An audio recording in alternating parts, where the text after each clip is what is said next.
the Honorable His Excellency and the person who's making all of this stuff happen. It is, of course, ATB's very own Cuthbert Nkubi. So, Cuthbert, may I give the mic over to yourself to introduce the festivities of the day? Thank you so much, Rajan. We really appreciate. Once again, it's an honor to have this opportunity where we brainstorm, where we really, as the beginning of the year 2024, where we say we are starting with a big bang. But I would like to take this opportunity once again. Recording in progress. Welcome our honorable ministers who have joined us. We have our honorable minister from South Sudan, who have actually just hosted us a few days ago, where we explored the most amazing destination and indulge on the most unique, delicious cuisine of that beautiful jewel of our lovely continent. I know we have our honorable minister from Malawi who has joined us, honorable minister from Jamaica, who has also embraced us with his presence. And I'm so excited to have our honorable Moses Vilakadi from Eswatini, the Mountain Kingdom. If you want to indulge on the most precious, unique cultural indulgence, please visit Eswatini. It's one of the jewels in our beautiful continent. I have seen my brother, Vincenzo. We welcome you all the way from Equatorial Guinea. Also one of the beautiful, amazing destinations. And we have our former minister from all the way from Egypt, who has been a champion within the tourism space. We want to thank you so much, and we want to welcome you and our esteemed guests from across the globe who have taken time to come and grace us and to come and have a robust discussion in this platform. We just want to say thank you once again. Colleagues, we gather here today under the theme of Journey Towards Prosperity and also empowering Africa's tourism for sustainable development, because we all firmly believe that the journey towards prosperity necessitates optimization of our most precious assets in Africa's tourism industry. As we say, seize this great opportunity with both hands, we must convert the allure of Africa into tangible benefits for the millions who call this continent home. I've always maintained that the beauty and the glories and what God has actually adored this beautiful jewel of the world, colleagues, we need to start appreciating and acknowledging the potential and the powers that are invested in each and every citizen of this beautiful continent. So, but this journey is not that we can undertake alone. It requires us to collaborate. It requires us to partner amongst ourselves and unwavering commitment to our shared goals. That is why we gather here today, united in our efforts to ensure that Africa's tourism industry becomes a wellspring of prosperity, completely intertwined with sustainable development. Within the corridors of the United Nations, we must harness the collective wisdom and experience that is represented by each and every audience this afternoon. Colleagues, every idea, every suggestion, and every contribution must hold the power to transformative progress. Let us draw inspiration from our shared experiences, our collective struggles, and our united vision for a prosperous Africa.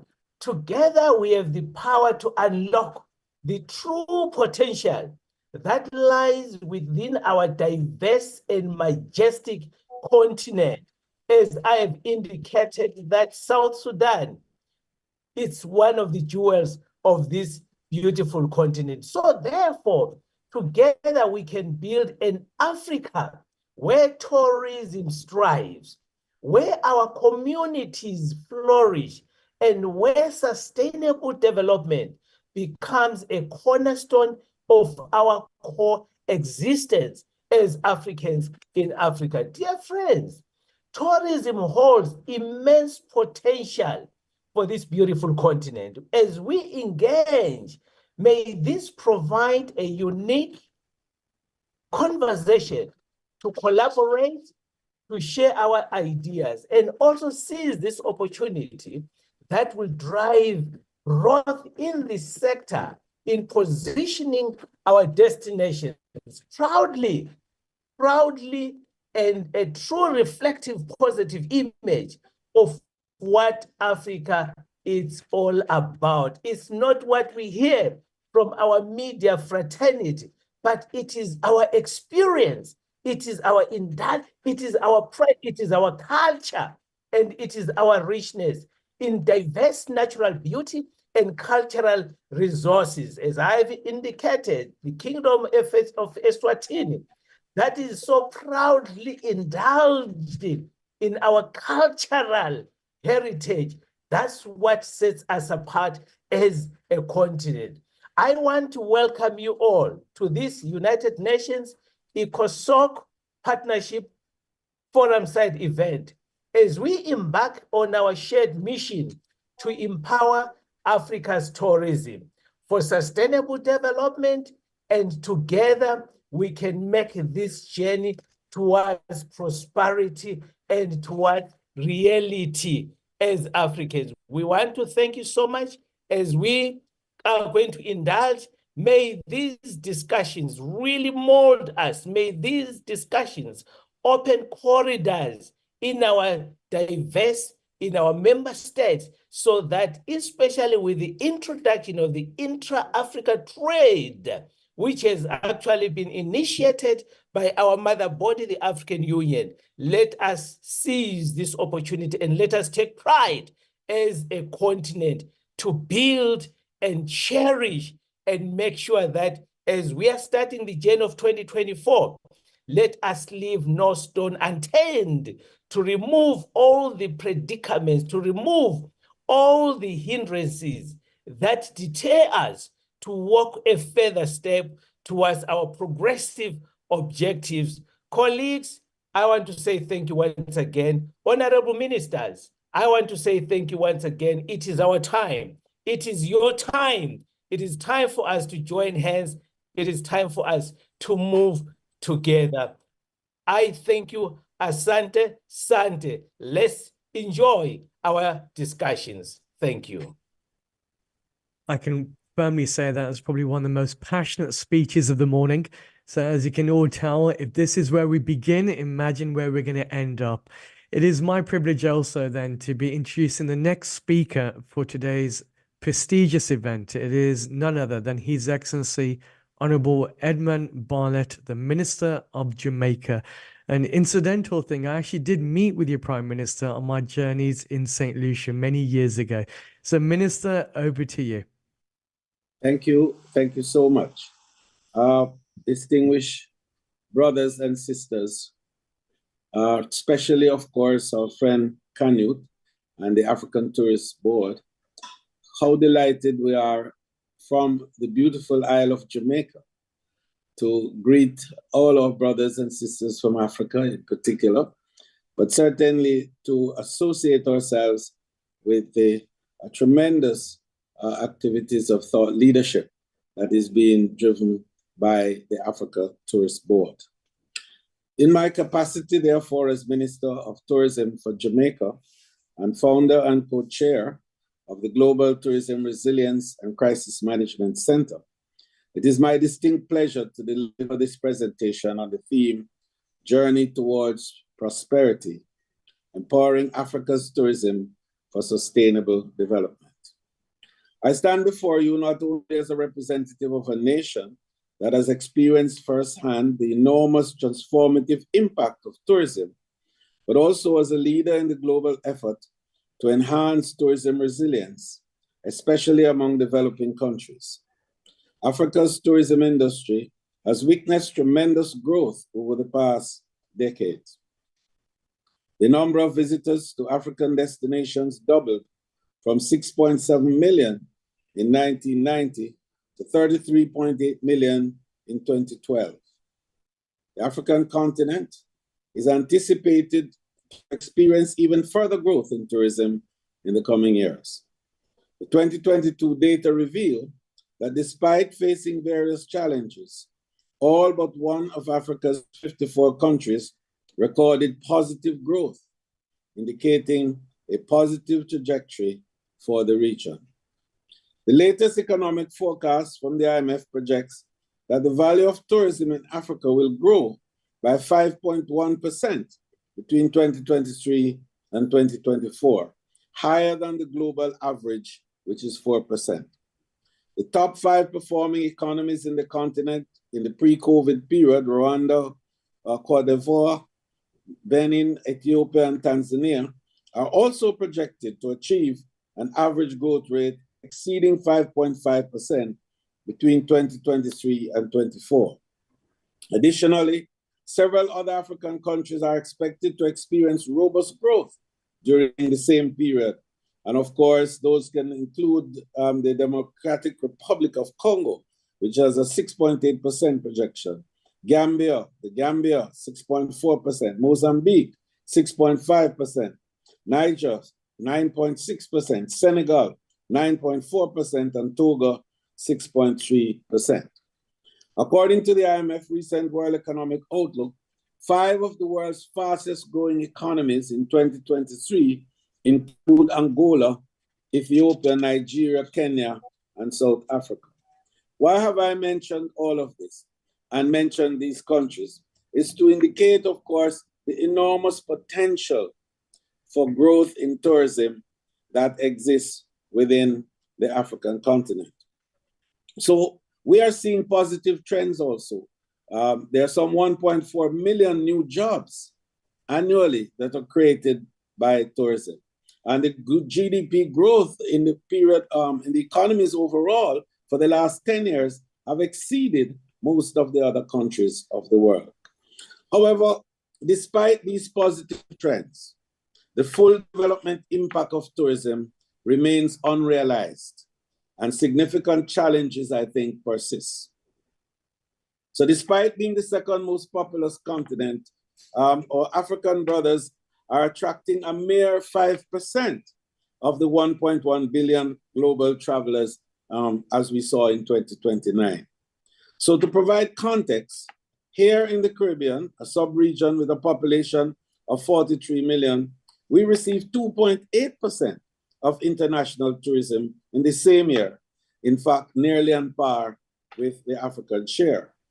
This relatively modest slice of the global tourism market for Africa is particularly disheartening given the continent's rich endowment of natural assets. These include abundant natural resources, diverse wildlife and marine life, cultural richness, and a wide array of natural attractions, all of which could significantly enhance Africa's competitiveness in the tourism sector. Similar to other tourism hotspots like us here in the Caribbean, in the Pacific, Atlantic, and the Indian Ocean, and of course the Mediterranean and the South Seas, I think our African destinations find themselves at the forefront of the struggle against the dual threat of climate change and global warming.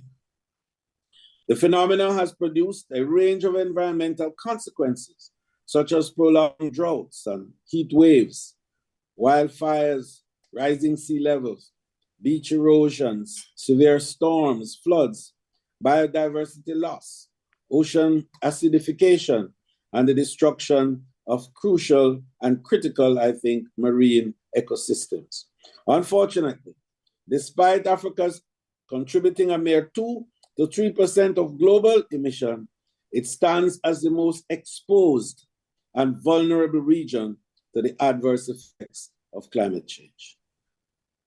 The ecological and geological features of Africa, combined with the continent's geographical location, have been recognized as significant elements contributing to the volatility of continental tourism.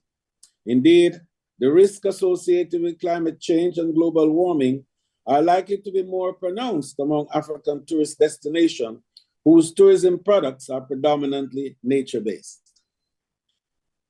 Another significant challenge facing the development of tourism in Africa is the phenomenon of economic leakage. And I wanted to emphasize this because even though I make this point about the leakages, meaning to say that more and more of the demand for tourism are supplied external to Africa, it's a common feature also with us here in the Caribbean. And this is an important part of the challenge that we both face, both Africa and us here in the Americas, in enabling a stronger retention capacity for tourism. And so the issue of supply chain and building capacity to build out the supplies that the industry needs is at the heart of the challenge to enable wealth and true growth as a result of tourism. Tourism is a driver of foreign exchange, but it can also be a net user of foreign exchange. It is a great source of development, but it also can be a very extractive industry. And so the challenge as we move forward is building capacity to enable innovation, to enable the creation of new experiences that are hugely indigenous. To enable this, we have to train more of our people, build their human capacity, enable them to understand more about what the value of ideas are in enabling the richness of tourism. The world travels to experience new things, to find new ways, to enhance their own capacity to be better and to add value at every step of the way. And therefore, the building of capacity among our people to add value and to enable experiential tourism to become the heart of the drive towards the prosperity is indeed the critical challenge that faces us.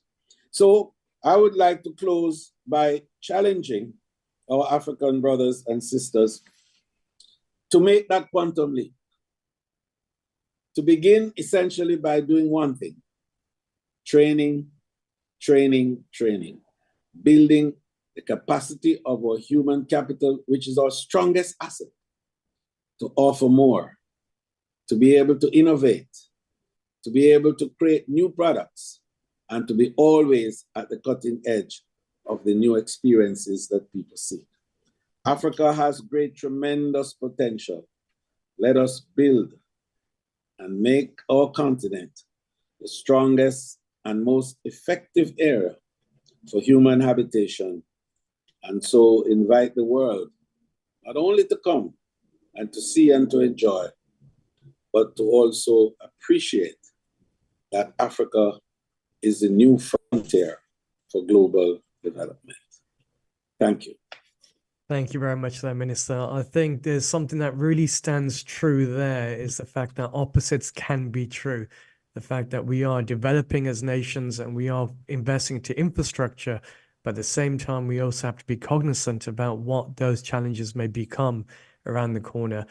From Jamaica, the bustling hub of tourism, all the way down to the new entry points into the global tourism market, it is my honor to introduce our next guest speaker for today. It is, of course, His Excellency, Honorable Rizik Zakaria, the Minister of Tourism in South Sudan. Thank you very much, Minister. The floor is yours.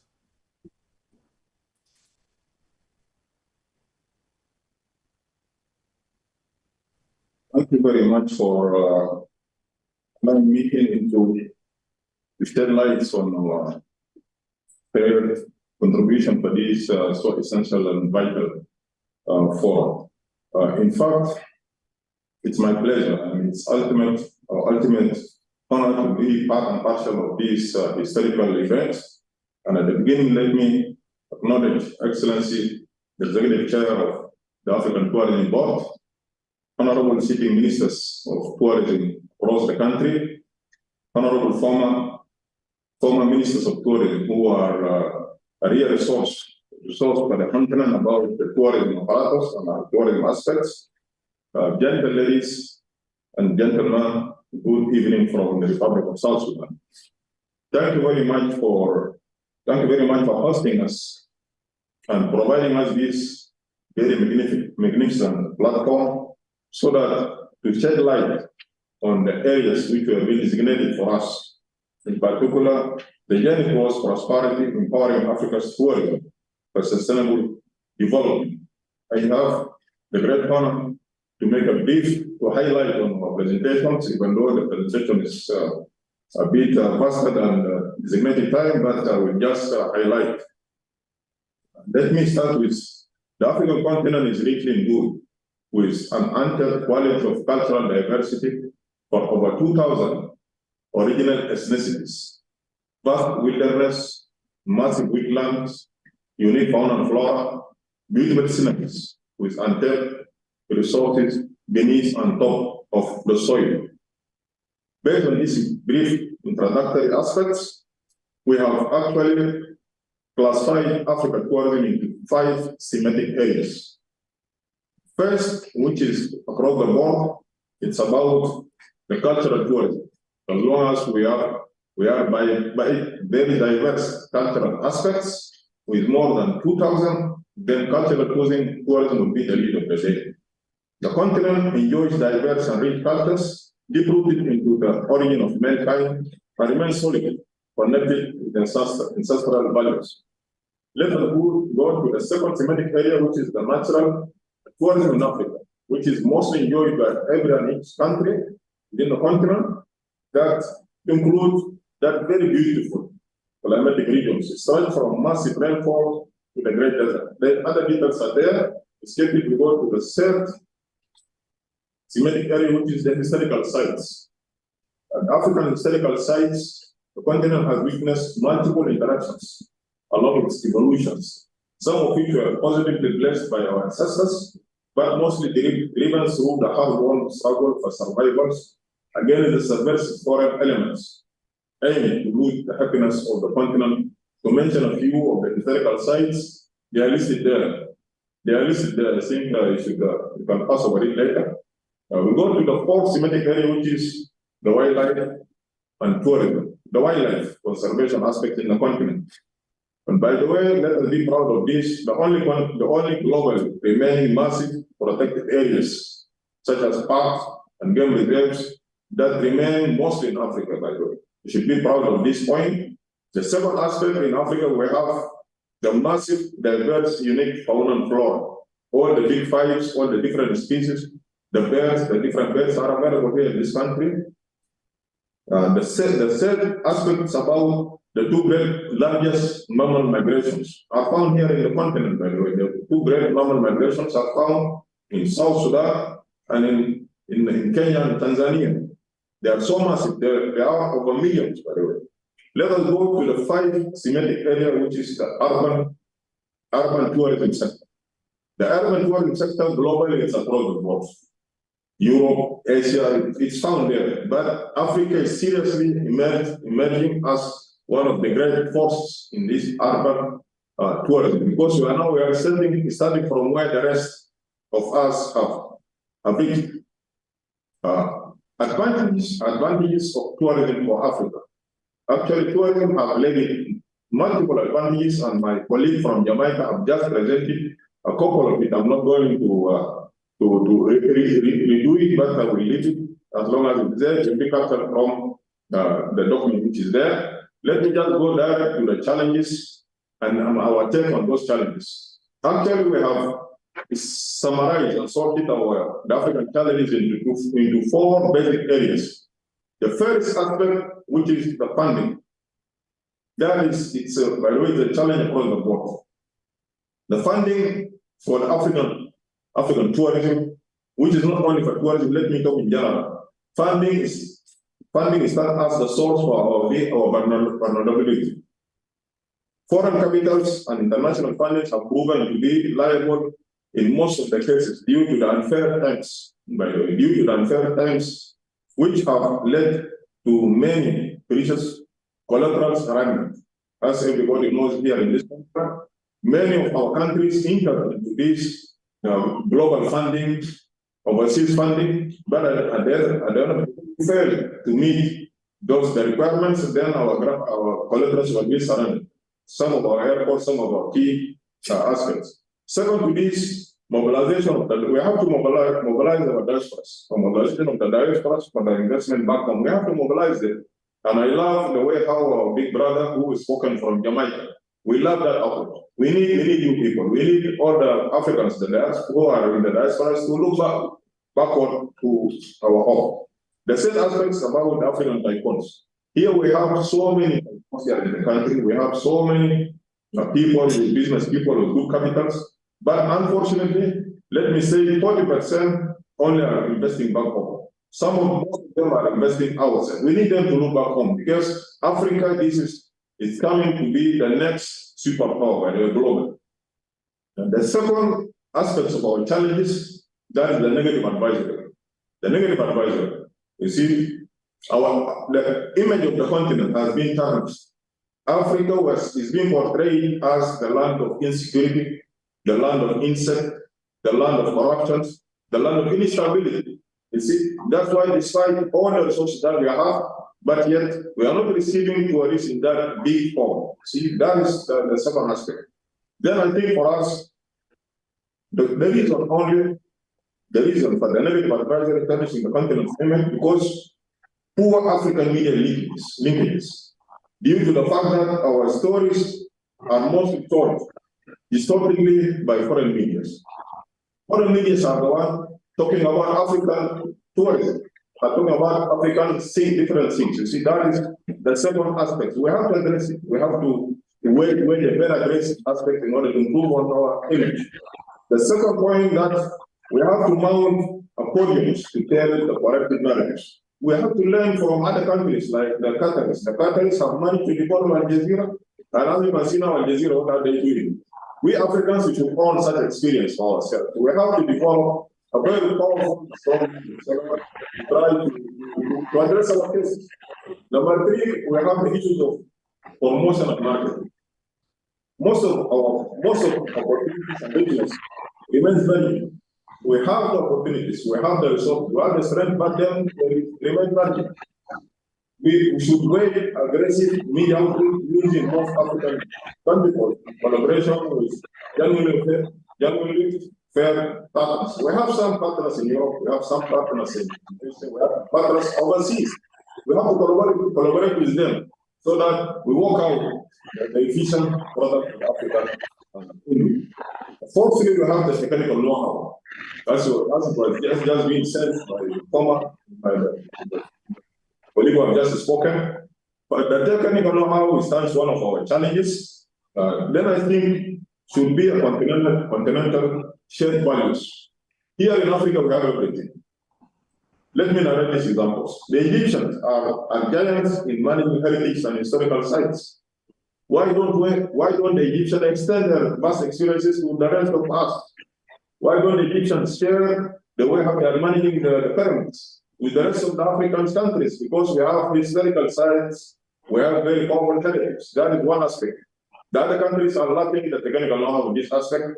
Number two, the Kenyans. The Kenyans and the South Africans, they are very good, very powerful in managing hospitality. Then here in South Sudan, we are lacking, we have some challenges in hospitality. That is where we are looking outward into our brothers in Kenya and other countries who are very perfect in hospitalities. They should share values of their vast experiences with us. Then we have the Nigerians. The Nigerians, as everybody knows, they are so marvelous in the entertainment industry.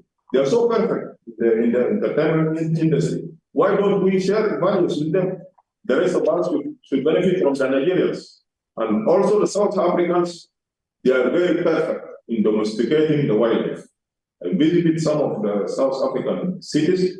We have told them, I have witnessed them experience domesticating the elephants, the leopards, the tiger. You see, those are some of the experiences. We should share them. We should actually try to join forums like what we are now experiencing. We need those forums so that we benefit from our brothers and sisters' past experiences.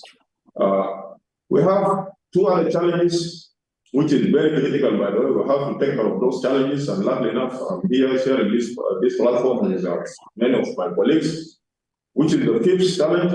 We have unnecessary destructive competition among ourselves. You see, the African countries, they have created unnecessary competition among themselves. You see, now we are managing poorly. We in South Sudan, we need everybody here in this continent. There is no reason, no point for us to register any sort of competing with my fellow colleagues. You see, this is one of the aspects. We should look inward. We should look like big brothers and sisters, so that we join our hands, because the challenge is not only for one country, it's a continental challenge. The last aspect, that is the conflict between most of the African neighbors over managing of issues such as borders and culture. That is the 60th challenge that we should look carefully, so that we avoid unnecessary conflicts. You see, most of the African countries, they are not in a good mood. They have a lot of differences. That is the 6th challenge. To conclude, I have 3 points about the way forward. Let us embrace unity of Africa in diversity. Let us talk one language. Second to this, we have to create and establish our own past rather than impose the external cultural phenomenon. We have strong cultures, we have powerful cultures, we have to own ours rather than to inherit unnecessary, which may not give us that leverage. Lastly, why don't we dream of Africanize the globe? Africa is superpower. Why don't we see into it that one day Africa will take lead of the global arena? Thank you very much, and let me submit here. Thank you. Thank you very much there, Minister. I think some of the key takeaways there is long has gone the time where we looked at tourism as just a mere leisure activity. Now tourism has become an extension of our public and economic diplomacy, not on behalf of nations, but also on behalf of people. And as we start to see a different global sphere in the way that people do business and the way that governments relate to each other, now's the time that we take note. Tourism has to be at the forefront in the way that people look towards each other's nations. That being said, it is my privilege and pleasure to introduce the final speaker of today before we hit into the panel.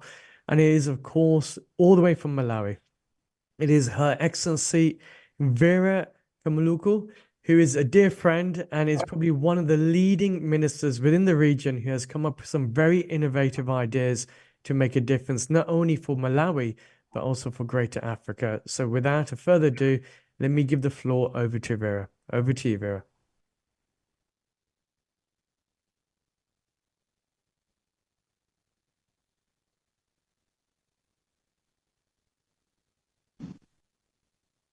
And I'll do one more final roll call. God, I feel like I'm back at school now. I want to share my screen. There you are. There you are. Okay. Are you able to see my slides? Not as of yet. Okay. But you can hear me okay? Hear you perfectly. Okay, so probably I'll just go ahead. Let me just... And if you could put your camera on the Vera as well, so that you can see me. Absolutely. So all the audiences, including the guests at the UN, can see you as well. It's saying advanced sharing, all participants. Okay. All right, but I think it's still not giving me the option to share, so I'll just go to my slides anyway. There you are.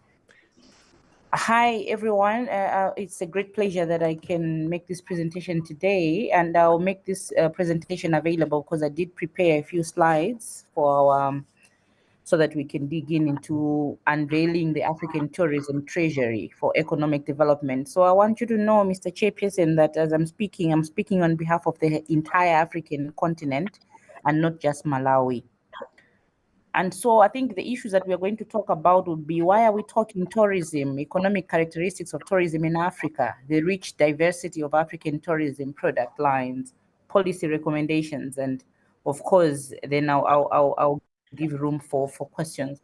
The first thing that I wanted to talk about is that the challenges that Africa as a continent is facing are the same across. So we have a very narrow fiscal space. We are all reeling in huge debts at the moment, both international and domestic.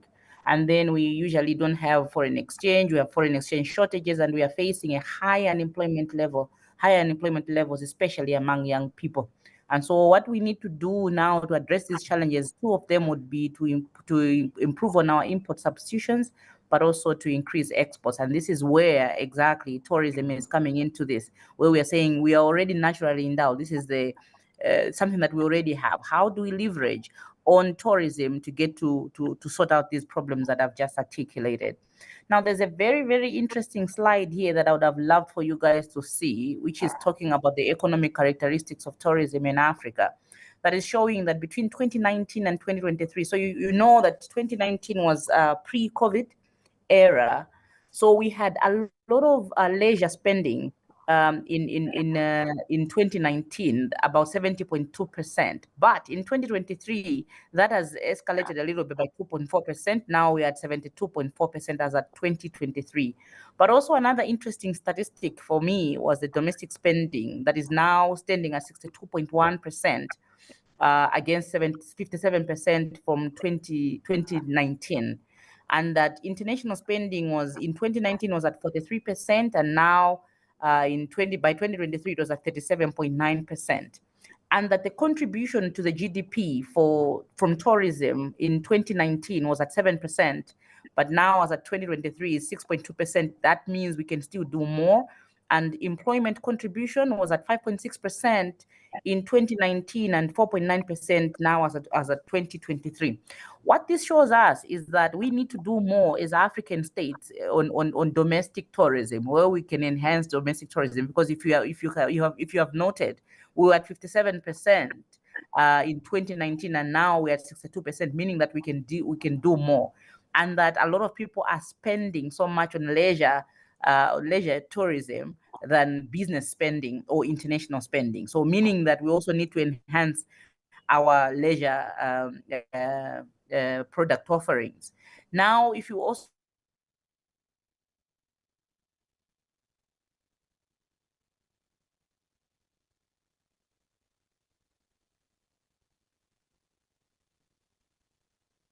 Okay, it seems that we've lost Vera there. So it's also the issue of the last mile connectivity across Africa as well. I'm having a look at the way the internet's worked there. As we wait to give Vera at least another minute or so to come back in, let me sum up some of the conversations so far. I think what's really interesting about events like this, especially when it comes to Africa as a whole and what Vera's mentioning, is that the figures don't lie. We do know that there is a big growth curve for Africa. We do know that tourism is a viable investment industry, but there are bigger issues at play. Vera, are you back? Nope. No, I think she's gone. So there are bigger issues at play when it comes to Africa, and the elephant in the room. She's back. Back to you, Vera. I don't know where I left things.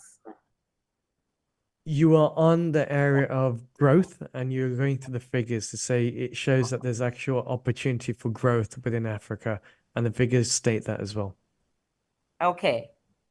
Yeah. So I was discussing the fact that people are spending more on leisure than they are spending on business, and also international spending is lower than what people are spending on leisure. But also significantly that we had a lot of inbound arrivals from the rest of the world, and significantly from France, we had 9%. But also another interesting statistic was Zimbabwe at 6%. And outbound departures, we had 50% from the rest of the world, with South Africa being at 15% and also Tunisia at 15%. So meaning that outbound departures, we had a lot of people leaving South Africa and Tunisia as well. So why is tourism an economic importance, or the bedrock of growth in Africa? Number one, and most importantly, is because of its strong multiplier effect. So tourism is at the center of everything else that we need to look at when we talk about issues of socioeconomic development. So we have taxes and non-tax revenue from tourism, foreign exchange earnings, cultural preservation and conservation of our natural resources, among other things.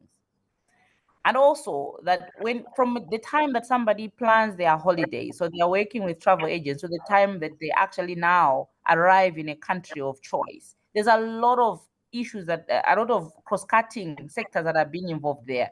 You have airlines, you have hotels, lodges, you have local travel agents.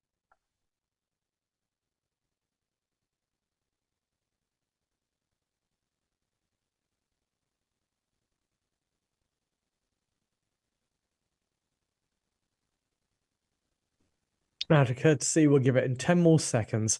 We'll see how it goes.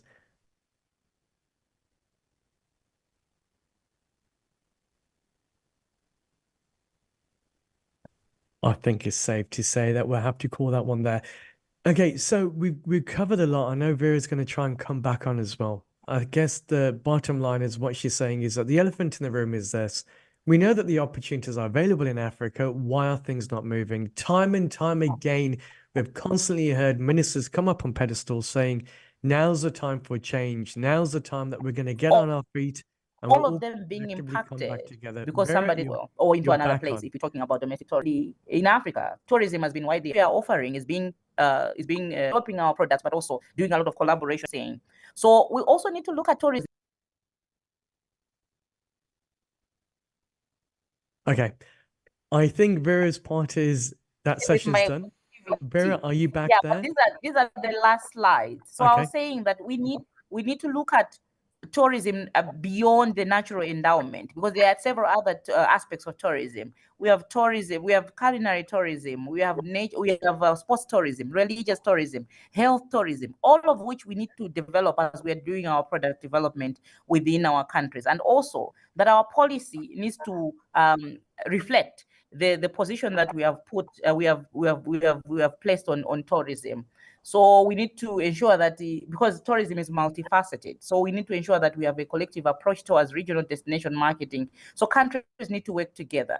We need to promote regional tourism as well, because it's not necessarily exclusive that one person leaves Spain and goes to Zimbabwe.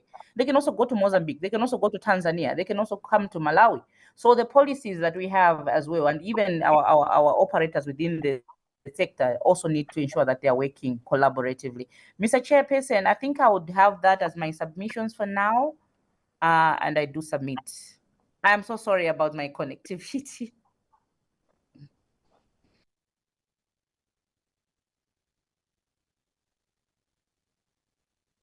Thank you. Thank you very much, Honorable Minister. Our MC, may I jump in? Absolutely, over to you. With your permission. Good afternoon. It is with profound privilege as the Secretary General of African Tourism Board. My name is Hiwate, and I'm welcoming with a great pride, excellencies, distinguished guests, and colleagues. I'm saying a few words in a great honor as we convene this virtual side event at this notable UN ECOSOC Partnership Forum.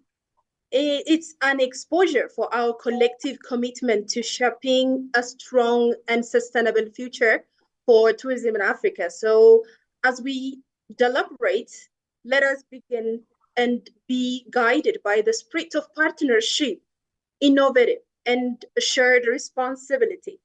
With these thoughts, I am filled with optimism for the outcome of our forum.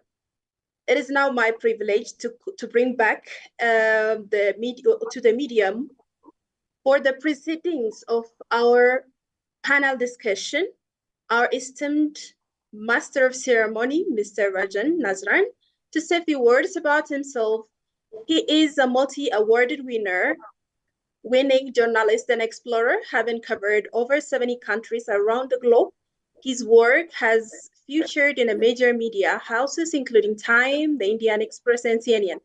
He is the founder of the Global India Network, which is the world's largest platform connecting people, place, and opportunities, which is impacting the decision-making in multi-billion in international investment from his community.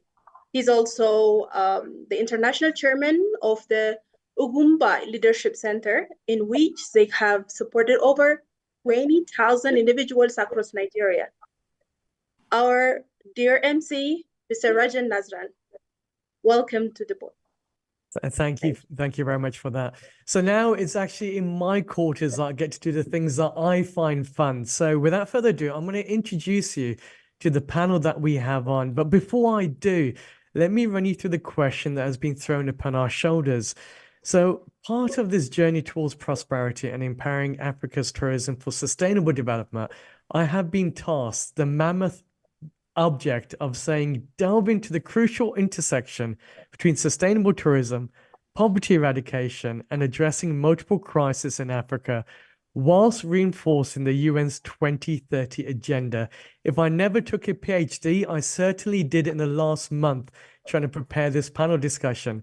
So to help me answer some of the pertinent questions coming up, I am joined by 5 highly esteemed individuals. The first is His Excellency Honorable Silesh Goma, the State Minister of the Ministry of Tourism of Ethiopia. The second is Honorable Hisham Zazu, the former Minister of Tourism of Egypt. The third is His Excellency Moses Vilagati, the former Minister of Tourism for Eswatini. And then we have Vincenzo Presetti from Equatorial Guinea, the GM of the Grand Hotel. And of course, last but definitely not least, I call her the James Bond Lady of Africa. It is Doris Rubengera Parsons, co-founder and managing partner of SRC Rwanda. So without further ado, please, my fellow panelists, join me on this expedition of sorts. So I can see on my screen, I have Hisham there. So what I'm going to do is one thing I was taught very early on, over 20 years ago, when I started my first voyages, having a look at countries, was I was told something very simple. Whenever you come back from a nation, you should have the ability that if you're in a skyscraper going up New York or London, wherever it is, you could tell that investor about the country and what really makes that country work in under 60 seconds. So what I'm going to do with the list that I have here of names, I'm going to go through my panelists and give them all 50 seconds, because it is a faster technology nowadays, to introduce themselves to our award-winning audiences out there, to tell them, 1, who they are, 2, what they do, and 3, why it matters to Africa at this moment in time.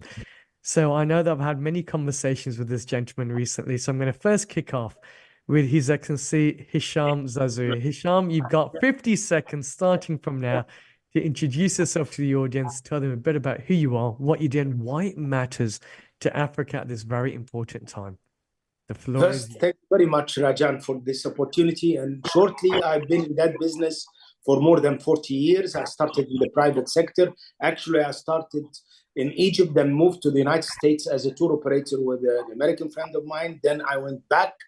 And days in, days out, I ended up in government, going up the ladder from assistant minister to first assistant minister, which is a deputy minister to a minister for 5 years almost in my country. So all my career, I've been doing tourism.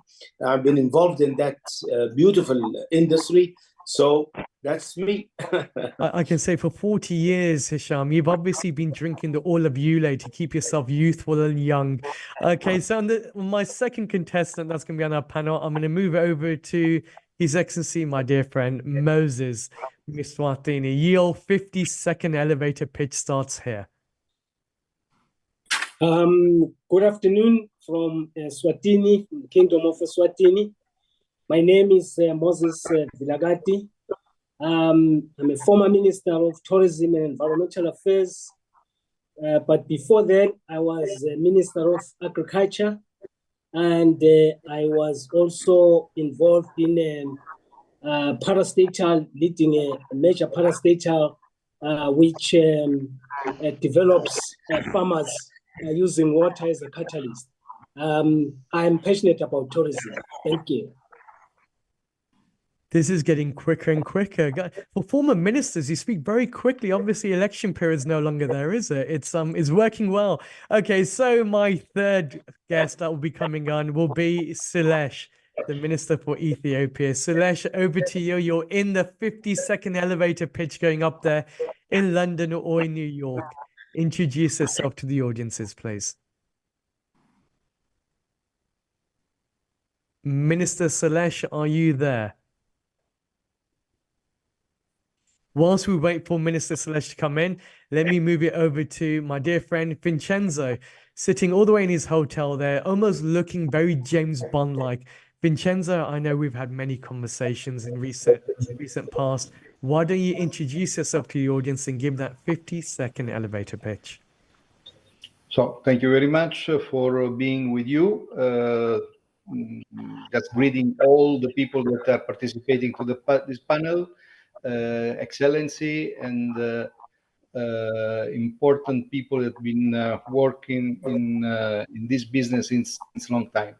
I'm personally have been working for 45 years in the hotel industry, and I didn't enter in politics just because I was very, very passionate every day on what I was doing, and I'm still doing what I was doing since the first day that I start working this business. And that is called commitment. I love that. And Still. And finally, I'm going to hand the mic over to Doris, who I believe is the James Bond of Africa. Doris, over to you. You got your 50-second elevator pitch up the shard. Tell the audience about who you are, what you do, and why it's important for Africa at this moment in time. Hi, everybody. And first of all, let me just say, I do not know where this James Bond of Africa thing came from, but I'm going to own it. And this is shaken and not stirred. Anyway, my name is Doris Rebagira Parsons. I live in Tanzania. I live in Kenya. I live in Rwanda. I have a business in all these three countries. So I'm a true East African. And I see I'm in the presence of ministers and heads of government. So let me just say this. I'm a minister of my own household, running a few number of kids. And yeah, that's what I'm a minister of. And at this moment, for the purpose of, I'm a self-appointed minister of the PC, Professional Conference Organizers World. So yeah, anyway, enough of the banter. Well, I am passionate about tourism, and in particular, business tourism. SRC agency is an agency that co-founded and run within the African region, Pan-African region. And a lot has been spoken even on these panels about leisure tourism, but there's a lot that hasn't been tapped on, and that's the business tourism. And I hope as a means of talking about sustainable tourism, we'll have an opportunity to talk about that on this panel today. Thank you so much, Rajan. Thanks, Brilliant. everyone. Good. And if I can't see our final panelists on here, Silesh, I'm going to continue with the panel to make sure that we're going through this. Now, one thing I'm very privileged with, and as the audience is out there, you're also going to be lucky for, is that all our panelists are very open, honest, and incredibly candid. The whole purpose of this panel discussion is not to be a talk shop. We want to get to the downright gritty issues that are facing Africa as a whole, and more importantly, come out with solutions. So let's kick off here. We hear about things such as sustainable tourism, and it's often used over and over again to avail that nobody quite understands. Does it mean that we have to be sustainable in our approach towards tourist activities, i.e., looking at our carbon footprints, or does it mean the way in which we treat the local environments that we work, i.e., training people up, making sure that we see greater productivity? So to help answer this question, to kick things off, Vincenzo, I want to point the direction towards yourself. You did something that most people think will absolutely be alienating for any business to consider. You moved into one of the most rural parts within Africa that hardly gets to see many tourists coming in, only those who are looking to conquer the whole globe with their stamps. And you chose with your hotel group to set up a hotel, and not just any hotel, but a premier hotel. And not only did you do that, you've also dedicated time, money, and resources in terms of training people up into areas of tourism promotion, as well as looking at the culinary arts. Vincenzo, I think every investor out there will be one, what is wrong with you? And two, why on earth did you choose to do it? So, Vincenzo, what does sustainability in tourism mean for an organization like yours? And you're on mute there, unfortunately. Vincenzo, could you put yourself off mute, please? Now, I can hear you. hello? Okay, so sorry. I'm in Equatorial Guinea. Equatorial Guinea is a very small country. They have a 1 million population. I think it's one of the smallest population in the let's say African country. And what I did and what we are doing since almost 8 years in this country is just to train the people to the future opportunity that this country can give to the hotel industry. The country did a lot and in terms of infrastructure, but still we are, Grand Hotel Giblo is in the middle of the jungle. So the people that we train at the beginning, they were just coming, I should say, from the jungle. But with a daily, let's say, work, we reach a point where we appassionate the people to this activity, and we even, let's say, create a school. And from this school inside Grand Hotel Giblo, we got the opportunity also to train people and open other 6 property in different part of Equatorial Guinea. Let's say the activity start like in each hotel at let's say 7 o'clock in the morning and end at 6 o'clock in the morning. So it never stopped. And we are trying also to at the beginning, okay, to change the role, because this country is not yet totally open to the, let's say, to the international, let's say, tourism. So we start promoting inside the country local tourism. Sorry, I can hear background music, background sounds there, Vincenzo. So if it's Mr. Hailmesh, Kel, can you please put yourself on mute so that way our audiences can hear each other? There you go. So Vincenzo, back to you. So this country, let's say, start. I was listening before that.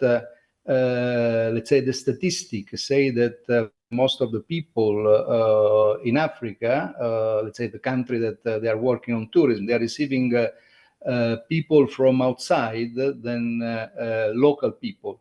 In this area, we start, let's say, getting accustomed to tourism for the local. So now the local are almost reached the 75 or 80% of let's say the entire occupancy that we have in this country. I'm going to interject right there, Vincenzo. So the question is then, why was your hotel so important for the national development? Because often what we tend to see as individuals, and you hear the cries from the international community, is that big FDI, big investors go into a nation, they make the money, and then they take all that money back out the country with them. But you've gone into a very small country, you developed a robust system, and you're obviously reinvesting a lot back into the nation. Why is your hotel group an important component for national development there? But this is a combination, okay, between the private and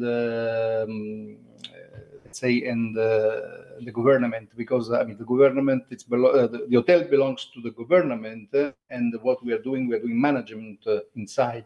So we as a individual, okay, the group that it's leading, let's say that this company has been always since the beginning involved in educating people from the scratch. I mean, who is now supervisor of a department has been working and studying, okay, the position from the beginning. So for this reason, I say that this is a school, and still it's a school. During these days, for instance, we have one of our young chefs that is participating in India to the Young Chef Olympic, and this is, I mean, a small country like Equatorial Guinea that is represented in India stage. with Absolutely. 60 other countries. This is something that really, I mean, it's huge. It's huge. I'm going to keep you right there. I'm going to move the focus over to my dear friend Moses, because I know both between Moses, Hisham, there's going to be some very open and honest discussions going in. Now, you've heard from the perspectives of a business leader, and I'll be bringing Doris in quite soon. But there is another question that I've asked both Hisham and Moses before. Both of you have been former ministers of tourism. Both of you have served your countries at times where it's been incredibly difficult as well. Moses, on your side, when we had the change of name from Swaziland to Eswatini. Hisham, from yours, having a look at what happened within Egypt at that moment in time as well. So here's the question. We focus a lot on tourism because we realize tourism has a derivative. Not only does it bring in forex into a nation, we know that from every one tourist that arrives in the country, over 10 people gain employment. But are tourism ministers all the same? Are they doing enough to promote their country? And do they actually understand what it takes to bring people like Vincenzo in to a nation in order for his business to work? I'm gonna kick the ball off directly with yourself, Moses, because you're unmuted to kickstart things off. So on your side, Moses, are ministers of tourism doing enough within Africa? Thank you very much, and greetings to the honorable ministers, chairman of ATB, and everybody who is part of these important discussions. Yes, ministers are really trying hard to market their countries, their regions. Usually the snag is related to the budgetary issues. In most countries, including Eswatini, the budget is not usually commensurate to what you need to achieve, because tourism is looked at from a small angle, rather than to say tourism covers everything, be it airlines, be it roads, be it food industry, be it agriculture, be it hospital or health. So all of these become part and parcel of tourism. But you touched on the issue of name change. I think for us, it was more or less a game changer. You know, Eswatini was previously known as Swaziland. For those who might have said, what is this Eswatini? It was called Swaziland. The main reason why it was called Swaziland was that pre-independence, we were a British protectorate like Botswana and Lesotho. Lesotho, for example, was called Basotho land because the British then had serious challenges when it came to names. And Eswatini was then Swaziland. But Lesotho, for example, changed this name when it gained independence. But Eswatini had to wait until it came of age, which was 50 years after independence. Moses, I love the fact that I can be very candid with you, and I feel like you're being a very good politician with me by ducking around the question at hand. So the question back at hand to you is this, and I'm going to bring Hisham in as well. Obviously, as a minister of tourism, when you look back, you realize that every decision that you make as a minister not only affects the economy, but affects the nation as a whole. Do you feel at this moment in time that the quality of ministers that Africa has in the tourism portfolios are doing justice to where Africa needs to be heading, and more importantly, to be able to bring more investors like Vincenzo in to the respective countries? Let me kick it with Hisham, and then I'm going to bring Moses back into that. Hisham, over to you. You know what I'm waiting for an answer for, don't you? Okay, Rajan. Candidly and very openly speaking, I believe what I will say now is not only for Africa, it's for the world. I think I had a lot of frustrations as a Minister of Tourism. I am a technocrat. As a technocrat, you know more and much more than others of ministers with a political background, taking that file as a Minister of Tourism. So you know exactly what should be done. But a minister who has only a political background taking over that technical file in a country or in Africa particularly that aspires to have its tourism file moving forward, sometimes is very challenging, because he needs not only to take care of the file, but to convince other ministers around him of the importance of that sector of the economy of a country or a destination. So for sure, we don't have, I wouldn't say all over Africa, ministers with the needed background and know-how to lead the file with the aspirations of the Africans in that respect. But what I'm saying for Africa actually is for other parts of the world. Always the Minister of Tourism until now, in spite of the importance of this sector in the economy of every country, we're still having a lot of challenges in that respect. So talk about challenges. Over to you, Moses. What were some of the biggest challenges? Because you mentioned, obviously, Swaziland did the name change from Swaziland to Eswatini, and that in itself created a bit more of a momentum in terms of how a nation brands itself. We're talking about the big questions at hand is about sustainability. What that really means for a country, if we want to be frank and upfront with it, is about money. The wonga coming into the nation, staying in the nation, and hopefully being spent on right services there. So Moses, when you're a minister and you look back at your time there, are there things that you think right now that, knowing what you know, you wish you had done earlier? And what are some of the frustrations that you now see with maybe not ministers in your own country? It's a very small country after all, but ministers across Africa thinking, God, we should be doing more of X, Y, and Z in order to be moving forward as a continent. I think when I look back, one of the things that I would do differently is probably to push for collaboration. And I think that's very, very key, because whenever a tourist comes at the end of the year, he or she looks at her passport and says, I travel to country A, to country B, to country C. That's a key performance indicator for some of the tourists. The second one was sharing of information about my country and other countries, so that we understand and appreciate what bouquet can you find in country A and country B, starting as a region and then moving towards Africa as a whole. I think the third one is related. I think the third one is related to the issue of connectivity, the push towards ensuring that there is good connectivity between country A and country B, and so that people can live seamlessly from each country to the next. Obviously, the last one is related to the conversation on budgetary issues.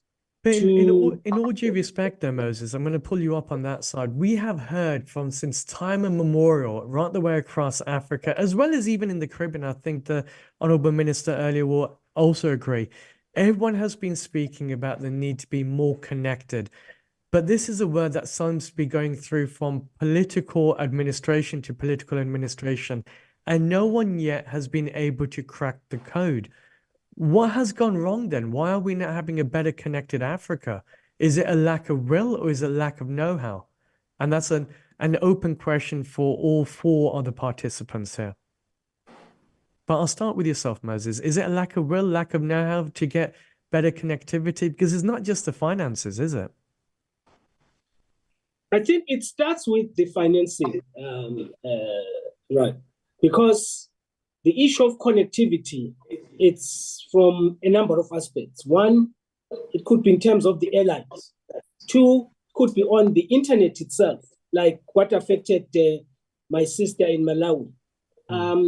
But thirdly, it's on the road networks. So the issue of a common agenda on development, for me, is very, very critical. And it requires that ministers of tourism be under the same roof with ministers of finance, ministers of works, and ministers of ICT. Then that is that is where we can assist in terms of connectivity, because all of these will then realize the importance of connectivity. That's how much I can contribute. So it's about bringing people together. Hisham, what are your thoughts? Because obviously you now also provide services as well as insights for governments. Say this is how you have to do it better. Okay, my take on that, I agree with my brother Moses on what he just mentioned. But I believe the horse that pulls that wagon all together is basically creating demand. And creating demand, you have subtitles of promotional activities, etc. But connectivity for Africa relates to both land connectivity and air connectivity. And air connectivity, you need to give some benefits. And in my time, I used to give some financial benefits to airlines to come into the destinations in that respect. I made an economic model, and that's what I do too. I want to say to all my African friends who's in power now, that you need to make an economic model to prove to the government, to the Minister of Finance, in that case, as my brother Moses just mentioned, that each dollar you spend in benefiting an airline to come over to an incentive, let's say, put it that way, to an airline to come to a destination in our countries, will yield into a broader economic benefit to the whole destination in that respect. I have proven that each dollar I have gave as an incentive to low-cost airlines, etc., has yielded between 8 and 16, depending on the season and the economic situation, $8 to $16 in return to the economy. But I think that you touched on a very interesting point there, because what you said, Hisham, is that you have to treat this like a business. It's not politics for politics' sake, whereby you get voted in and then the relevant minister goes into a portfolio that he or she may not feel comfortable with, but gives them that chance of glory. This is cold, hard business. Now, talking about business then, person that's put their money where their mouth is obviously going to be Doris. Doris, you are dealing with the mice industry. Your clientele have the ability to make or break an entire nation when it comes to bringing them in. And also, more importantly, in the world of economic and public diplomacy, are you getting your message out there? Nothing can be more true than that of mice tourism. Now, Doris, on your side, what are your frustrations? Because I know you're saying to governments all the time, you need to take the private sector more seriously. You need to support us in our battle, because when we're talking about sustainability, it's not just about environmentalism, but it's also making sure that people have meaningful employment and meaningful jobs. Doris, what are your thoughts? Yeah. Well, I've listened with interest to all the honorable ministers in this panel, and thank you so much for your insights, both of you. But sitting on my end, I would have to say, look, my biggest frustrations, and for those of us in the private sector, is that the governments or the ministers do not involve the private sector enough. They just don't, you see. For instance, I in my capacity, have seen probably 10 ministers of tourism come and go. I'm still here, which means I know a lot, which means I know what works and probably what won't, and what we will require in order to really push this tourism industry, whether it's MICE, whether it's leisure, not only in our respective countries, but around Africa, okay?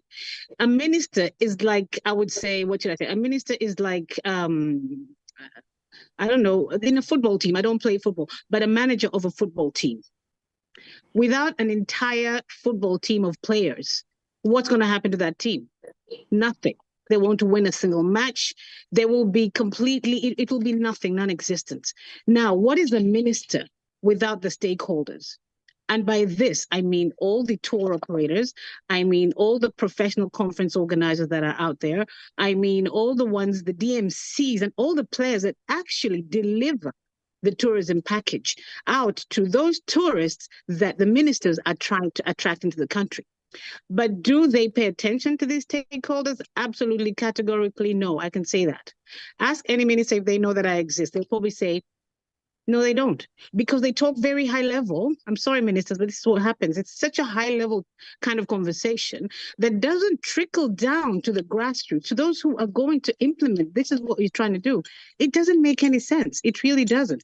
And so for me, I'm thinking one of the other challenges that we face is here you are in your destination, you're trying to be a tour operator, trying to sell a tourism product, but your country, the country that you're operating in, has not been marketed effectively to those people who are interested in to come into that country. How does that help you then if the marketing is not marketed the way it should be marketed? For instance, country X has not been marketed well. Where are these tourists going to come from? And even if they do come into the country, how are you going to service them? Do you know what they need? Which brings me to the issue of capacity building.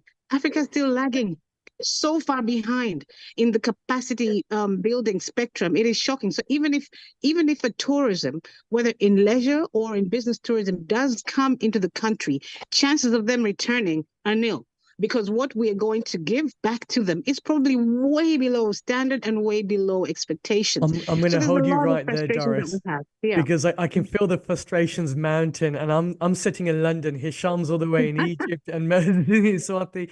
So we can even feel the heat on our side. I think my tea's already boiled over twice. Moses, you hear this and you hear about the notion of you need to market a country. So therefore your audiences know who you are and they're more likely to come in. And if they come in, you have a better chance then for the businesses to back you. But Moses, you said something earlier that's also true as well. Governments don't seem to have the budgets available, or at least they don't invest the budgets in the areas that will be meaningful, like Hisham said, that will produce that return rate there. Moses, how do you deal with that with a smaller country like Eswatini, where you're saying budgets are tight, but we need to get tourists in and we need to make sure that our private sector are happy as well? It seems like you're stuck between a rock and a hard place, or in this case, a rock and a very, very hard place. Thank you very much. I think I can understand the frustration from my sister.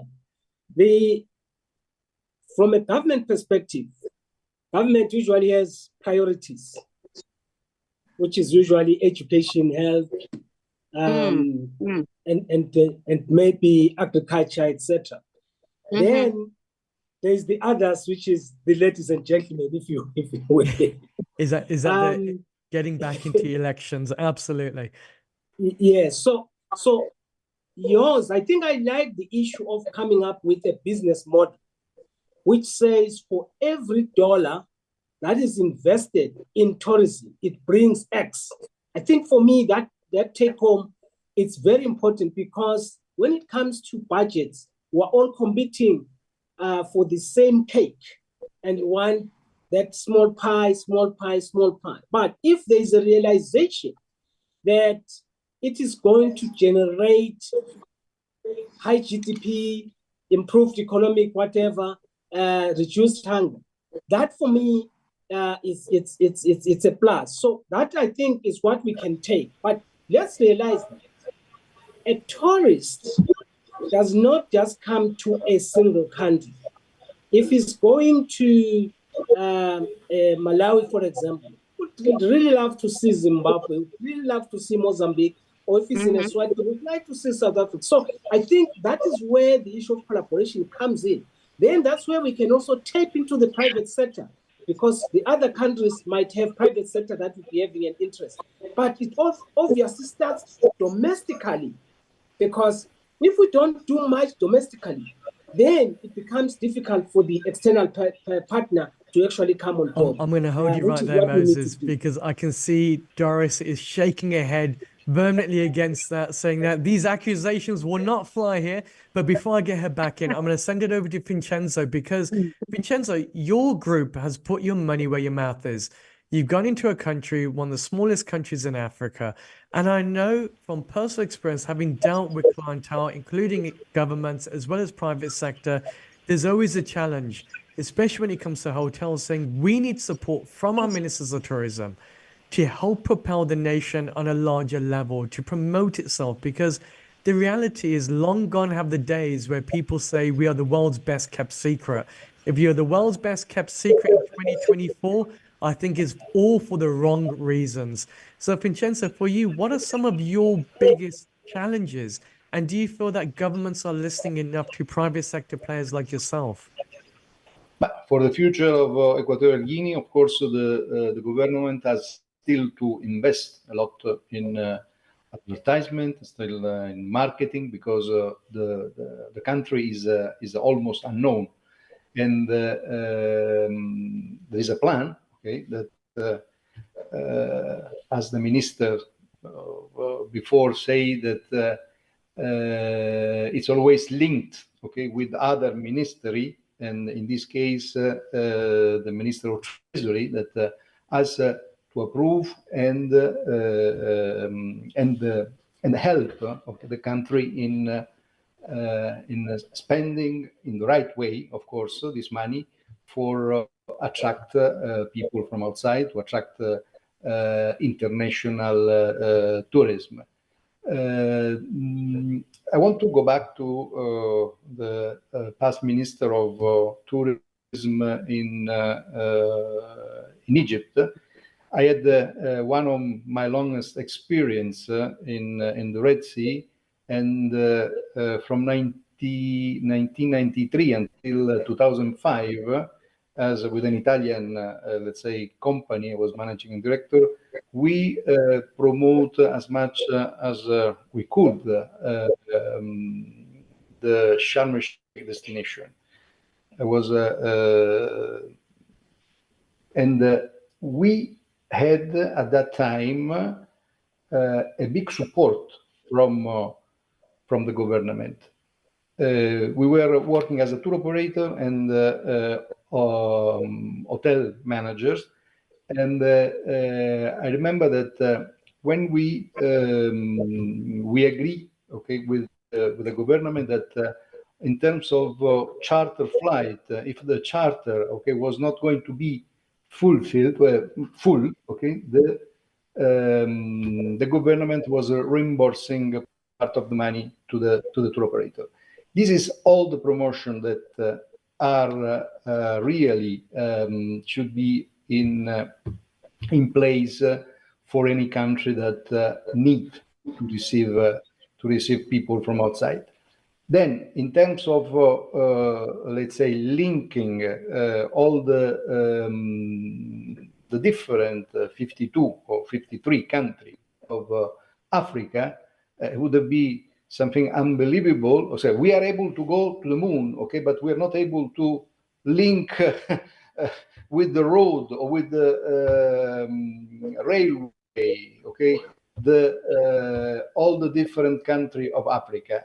I mean, if you want to visit Europe, you can drive from Sicily to Norwegia.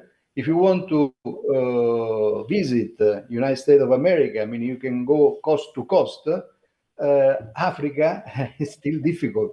Okay, of course, there are a lot of still instability, the security, and then the most important thing is to be in peace. All the country of Africa, they should be in peace and stay really together. I mean, the Africa Union should link in terms of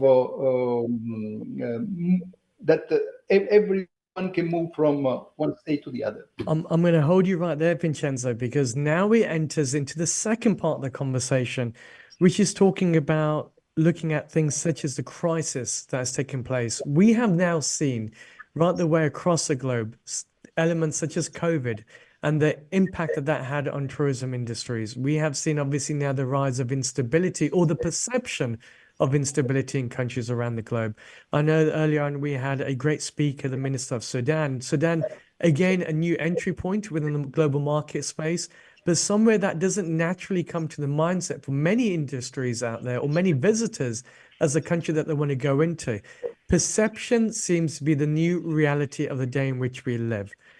Now, when we look at the African landscape and we think about all the crises from things such as Forex or the political instability, or even having a look at the rise of terror threats, you can see the pitch of Africa is becoming eroded time and time again.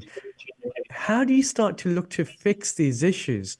Is it now time for a better connective approach that Vincenzo's saying and Moses has been saying and Hisham's been saying and Doris is saying, listen, we've been trying this for so long, it hasn't worked. We need to find some other solution for what is our way forward from here? Because again, talk is cheap and we haven't got enough time now for economies to be able to catch up when they're lagging so far behind. Hisham, over to you. What do we do in this turmoil of crisis that we find ourselves in?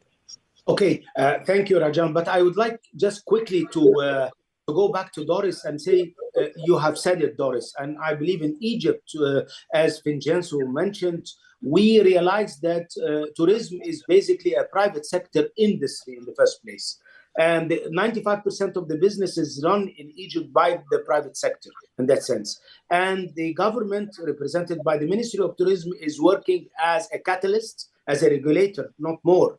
And we depend on the federation and chambers, etc. in that respect. We have an accumulated experience, and I take that platform to ask all our friends to, through ATB, together and try to find solutions between us as Africans and to learn from each other how to move ahead in that respect. Now, going back to Vincenzo, yes, this is the example I wanted to give. We gave incentives to airlines so that the tour operators used to cancel the flights if they don't have the right load factors in the plane. So we'd say, no, if it goes down 50 to 30%, we will pay you the difference in that respect and you will not lose money. These are things that we have convinced our governments, the rest of the government bodies, I mean the other ministers, particularly the Minister of Finance, to put the needed money in that respect. But later, on a maturity level, you go into involving the private sector to pay some money in that box to help promote the country and do other things. We can benefit. I know there is, I have a lot of restricted time, Rajan, but I'll go back to the issue of crisis. What Egypt went through a lot of crisis in the past 30 years. Actually, we found the scale going up and down. Every 3-4 years, we have a problem somehow. But going back and realizing that graph, we found that always the tourism pointed upwards. We go down, but up even more. So it's a very resilient industry in that respect. Now, to be able to shrink the time in a crisis, you need to have in the Ministry of Tourism, particularly I'm speaking about tourism, to have a team, a crisis management team in that respect. Most of us do not have that. And to understand how to address the different stakeholders. You have governments, you have the tour operators, you have the audience, the public audience, and you need to know how to message every and each one of them. In my case, for instance, I talk to governments because the governments of the source markets, when you have a problem in your destination, tend to have a negative travel advisory on the destination. And they even color code it from green to red in that respect, where red is a no-go travel advisory to that destination. Accordingly, having said that, I used to work more like a Minister of Foreign Affairs than a Minister of Tourism. Because once you have that travel advisory, whatever efforts you do in marketing, you do in security, in doing that, it falls behind. So first thing, you need to talk about travel advisories in case when you have one, to convince to be geographically specific, not country specific. You have a problem in one part of the country, in your destination, in your country, it doesn't mean that the rest of the destinations, sub-destinations in your country has a problem. So you need to address that issue. And I succeeded in Germany with German foreign minister one time, with Egypt to be geographically specific, with Italy the same thing at the same time. Also, you need to have a recovery plan quickly made to be able to address it through the various tools like marketing, recovery plan, using the new technology in that respect. So there is different tools and ways to handle crises and crises of different natures, be it political, be it natural, be it whatever. So you need to have that team in place in government in that respect. So that's what I can say quickly. And you're right, because you're saying you're treating it as a business, because I think what we're starting to realize as audiences is that tourism is an extension of your economic and public diplomacy. It is your ambassador. When somebody sees something's wrong with a destination, it impacts your trade, it impacts trust, and it also impacts people's understanding and familiarity. Unfortunately, Egypt, obviously, when we hear Sharm el-Sheikh, there's a lot of connotations that came in. But the reason why it changes because rather than being reactive, you were proactive right at the start to say, let's start switching that through. I can see Moses has gone there. Moses is now back. Moses, what about on your side? Because we're going to start wrapping this up quite soon. No, you're not. No, you're not, Rajan. You did not let me speak, and I'm not happy about this. You are going to be coming exactly on. what we're talking about. You will be coming on, Doris. The private sector. You will be coming on, Doris. Here I am, private sector. Doris, you will be coming on. I promise you, you will be coming in. No, so I know what, Moses. Let's let Doris go first. And so, Doris, what are your thoughts to that then? So, in this moment of crisis, where we saw things such as COVID that came in, it disseminated economies. It made people really look at what their trust factors are, and especially in your area, which is highly sensitive to that. How do you deal with things like this? I think Hisham touched on it. In his summary, he touched on it. It's about the issue of planning.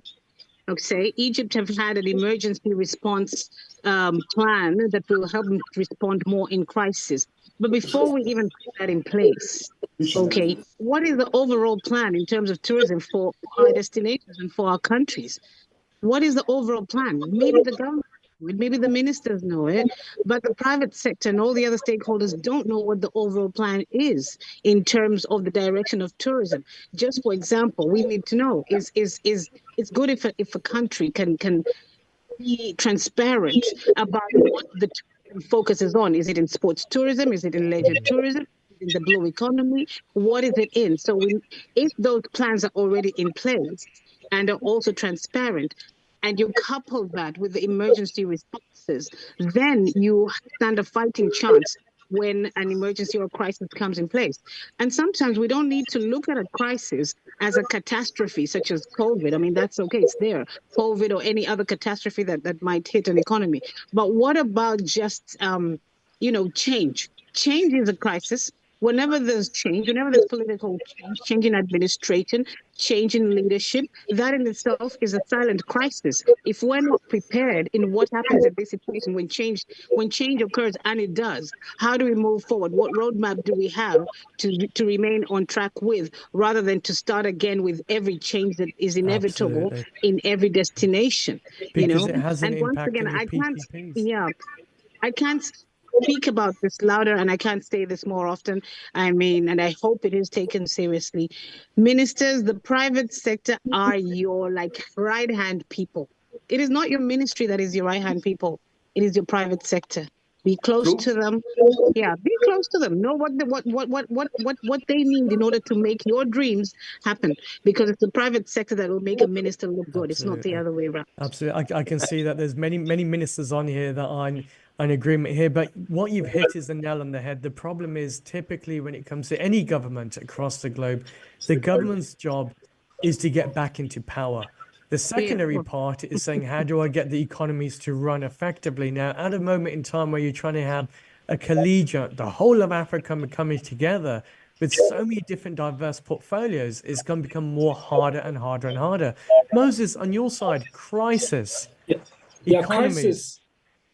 One, maybe let me address Doris slightly. During my tenure, we used to have quarterly meetings with the private sector. Fortunately, we also have the various associations under one roof.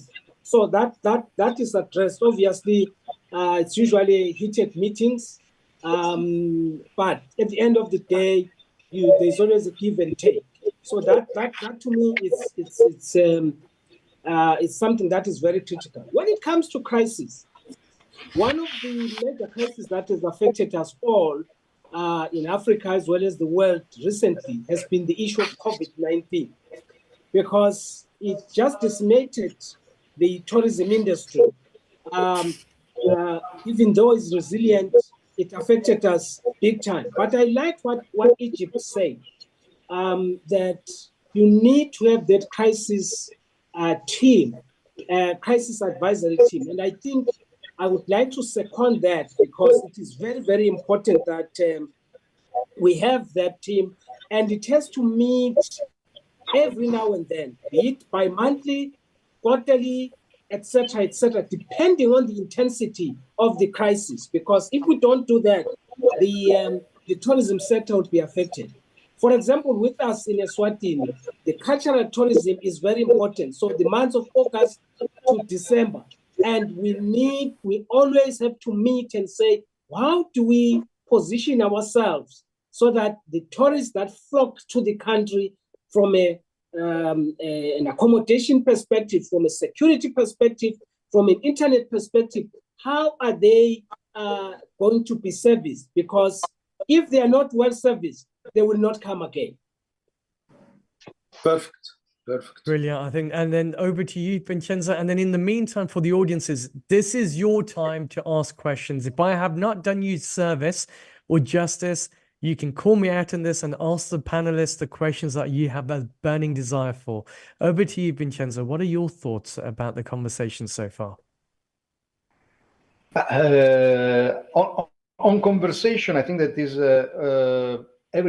everyone, okay, it's thinking almost the same. When you build a country, okay, when you build something, there's always a combination between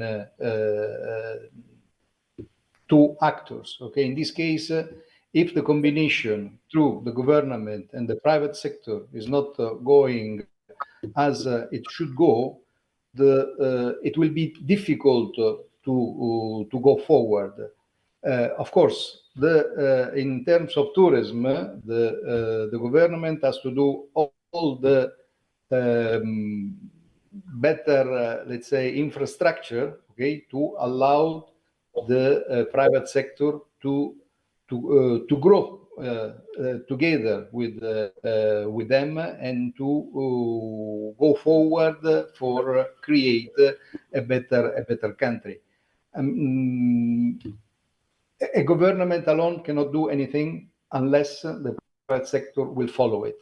And until it will not happen, okay, especially, but I want to say something more about my Egyptian experience, okay, my experience in Egypt. The most important, let's say, entrepreneur in terms of tourism in Egypt are the Egyptian itself. They didn't wait for people from other country to go and help them in this sector. I mean, they know that they have a fantastic country. They know that they have the opportunity also to be linked in a good way in Europe and also, let's say, with the East country. And they realized that themselves, they could have make with their own, let's say, government a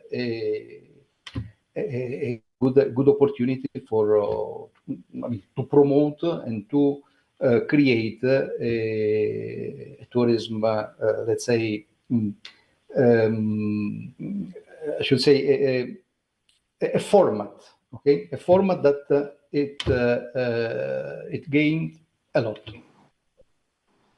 Thank you. Yes. I agree. I think that the best testimonial to the strength of an economy is how many local people are willing to invest in. Because it's very easy to get hold of an international investor if you offer the right concessions. But at the same token, we've seen many arbitrations that have taken place when those concessions don't work out the way in which governments want. And coming back to one of the points that was made earlier about PPPs, public-private partnerships, What happens when the governments change? What happens then to the way that investors then see a nation to be? Do they still want to continue investing? Or does the whole thing start at the same time? Does it all have to go to ground zero? I'm now going to open up the floor to questions. I did see somebody did have their hand up. So I'm going to wait for our SG to get those questions in. But I'm going to throw something out there. Obviously, with the work that we've done, we've worked in over 70 countries so far. And there is one bane of absolute hatred that we normally have in our bones. And I'll tell you what it is the fact that, and it's something that many of you have mentioned, countries reluctantly market themselves. And it must be the most insane thing ever that you ever hear. But as they normally say, common sense is everything but common. If a country refuses to market itself and refuses to tell its own stories, then their stories will be told on their behalf. And 9 times out of 10, the country is not going to like the story that's being told. So why not be in control of it? So I'm now going to throw it over whilst we get more questions coming back in to the panelists. Is it a lack of will? Is it a lack of know-how? Because I know it's not a lack of finances. We can't say that because the finances seem to find itself when it comes to the election period.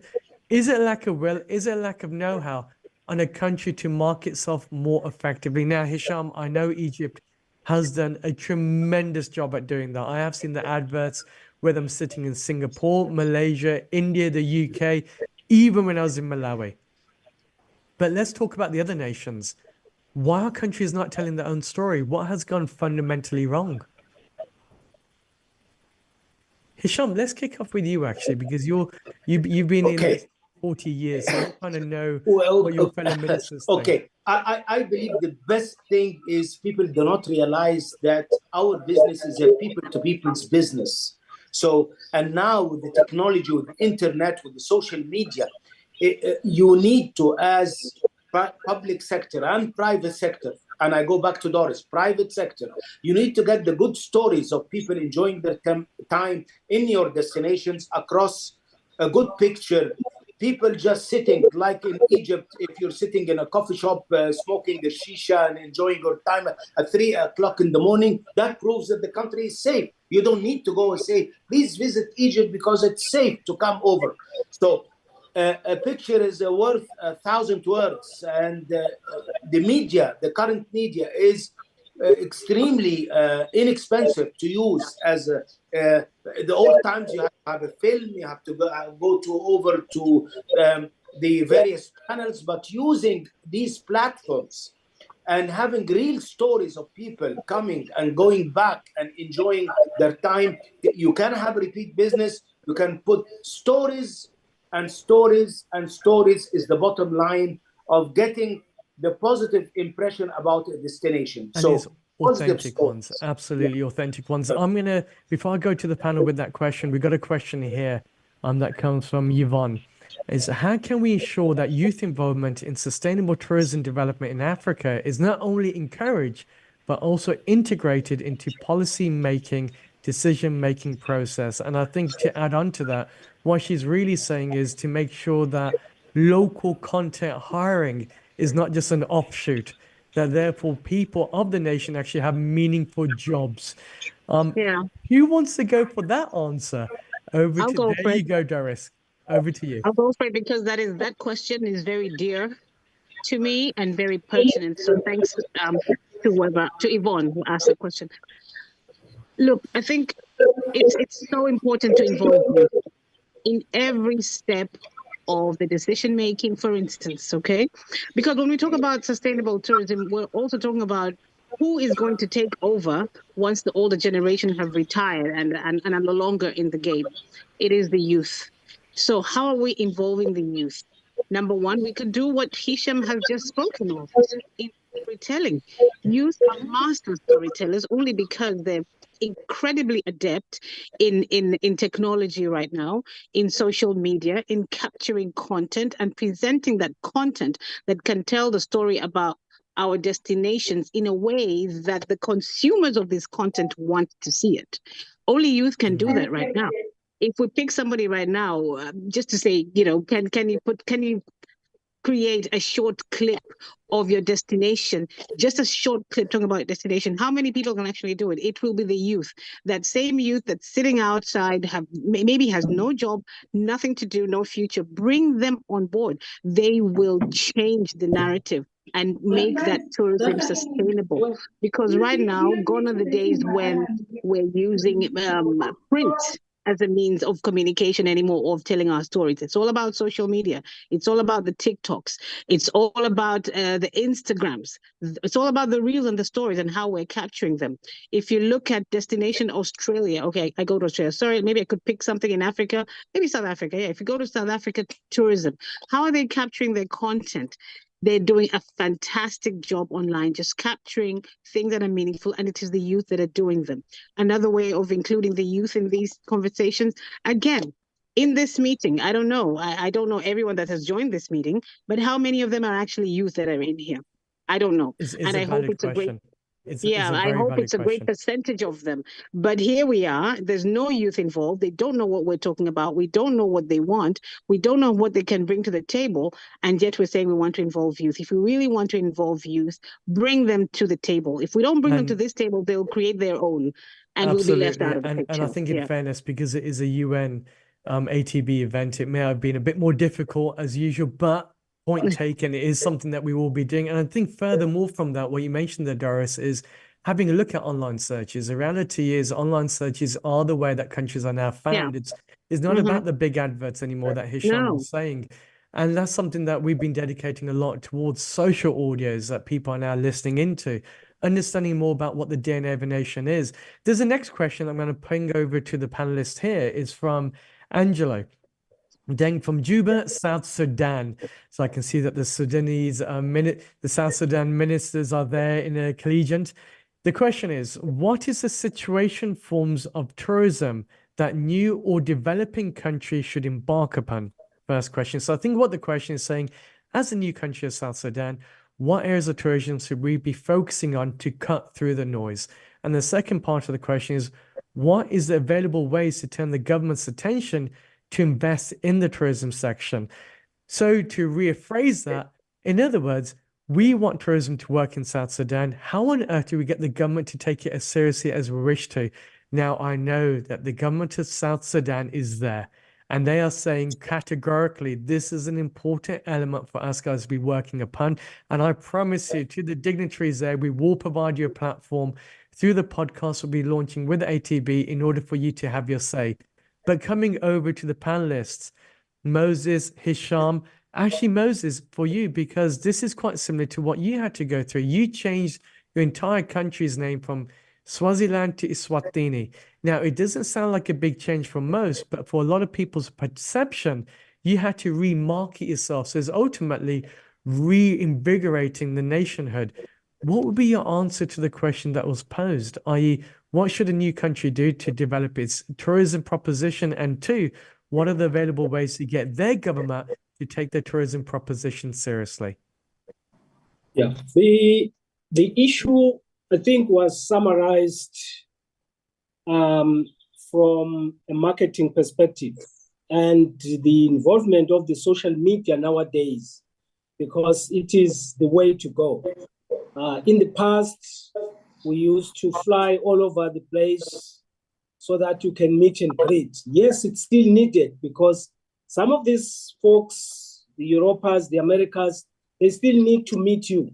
The face is very, very important. So for you or for us to market ourselves, we've had to be vigorous so that people understand what is Eswatini, what is it about? Bring the things that were there, that were known. To that extent, in 2023, we even got a recognition from the travel, which stipulated that Eswatini is the most friendly tourist destination in Africa in 2023. So I think these are some of the things that then invigorate you to make sure that you can market yourself. But we have maintained the cultural aspects of tourism in our country because that has been a winner for us. That has been a mainstream which has existed for over 400 years. And it really, it's a shining star to the tourists out there who come and experience it. So do the best from what you know, then you start growing. For example, we are now growing into the hospitality industry, the wildlife industry, and they're gaining experiences from the other countries because we don't have the sea. So these are the things that we're concentrating on to make sure that we market. And I would like to address briefly also the issue of the youth. I think it is important for us all to realize that we need to attract the youth, because for the youth to come into something, there has to be an attraction. Attract them, make sure that they see value in it, then they will come for it. Once they're inside, then they'll be able to market that country to the best of their ability. And that is a latent, that is a stored energy that we have not fully utilized in Africa. Absolutely. Okay, the next question is, what are the plans or structural engagements making Africa visible amongst her people within and beyond? And that question came from the Taste of Africa Limited.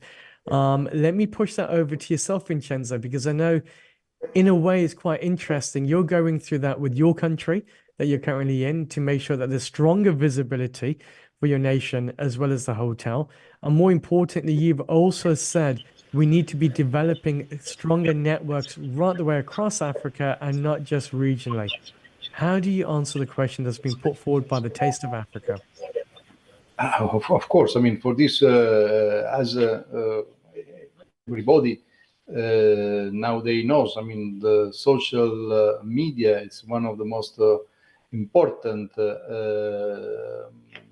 tool to use, but also never forget on which kind of place you are, because if the communication, they are not well represented when in terms of linking the country to other destination, okay, it will be most important to make the connection. So airplane, road, or whatever, as they have to be very well done. And then all the advertisement on marketing, of course, they have to present the best of your place. If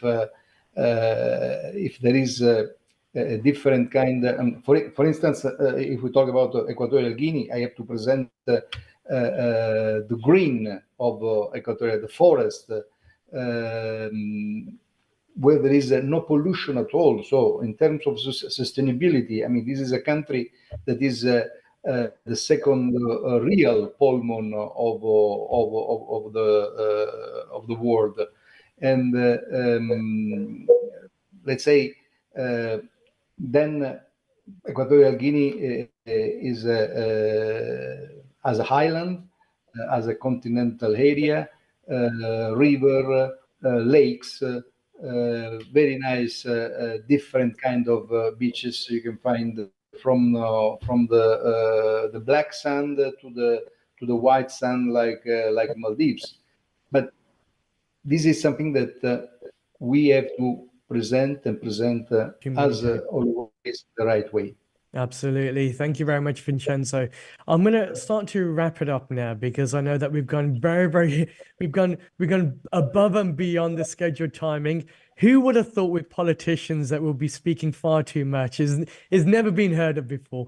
But what I'd like to say is a massive thank you to our audiences out there for taking time to listen in. And I'd like to say a massive thank you to our great panelists that have come in, because it's not easy by Hisham, Moses, Doris, or Vincenzo to go through almost an inquisition of questions from my side, and also the frustrations that are clearly coming through from many of the people in the private sector. So on behalf of ATB, on behalf of the audiences, I'd like to say a massive thank you to our panelists. I'm sure that you'll all give them a very strong silent round of applause, because we're all on mute there. And what I'd like to do is now give the floor to our final speaker for the closing remarks. But before I do that, I'd like to give the audiences a thought to end with. When it comes to tourism, we have to stop thinking of it like it's a leisure activity. Tourism is a business, and as a business, you need to win. And the winningness is done by gaining meaningful attention, not once, not twice, but doing it time and time again, making sure that people can see not only your fraternity towards showcasing people the best of what the nation has to offer, but more importantly, using tourism as a way to create national pride within your country, showcasing the very best of what the country has to offer. One thing that we've been developing on our side for the Global Indian Network is a mechanism to show the best of a nation through its people, and having a look at the identity and the cultures, the traditions, as well as the business opportunities to make that work. And it will surprise you because the figures speak loudly. Not only do we speak to an audience that is worth over 80 billion that spend on that on international investments per year, but we have an audience that spends over 13 billion on international travel. What it showcases is that good stories told authentically on platforms that people trust not only work, but they're essential for economic growth. That being said, I'd like to give the floor over to our final remarks from His Excellency Honorable Mustafa Abbas, who will be representing the AU Commissioner. Thank you very much for your time so far. Over to yourself, Honorable Mufasa Abbas, representing the AU Commissioner. Are you there? I'm here. Good. Over to you, Minister.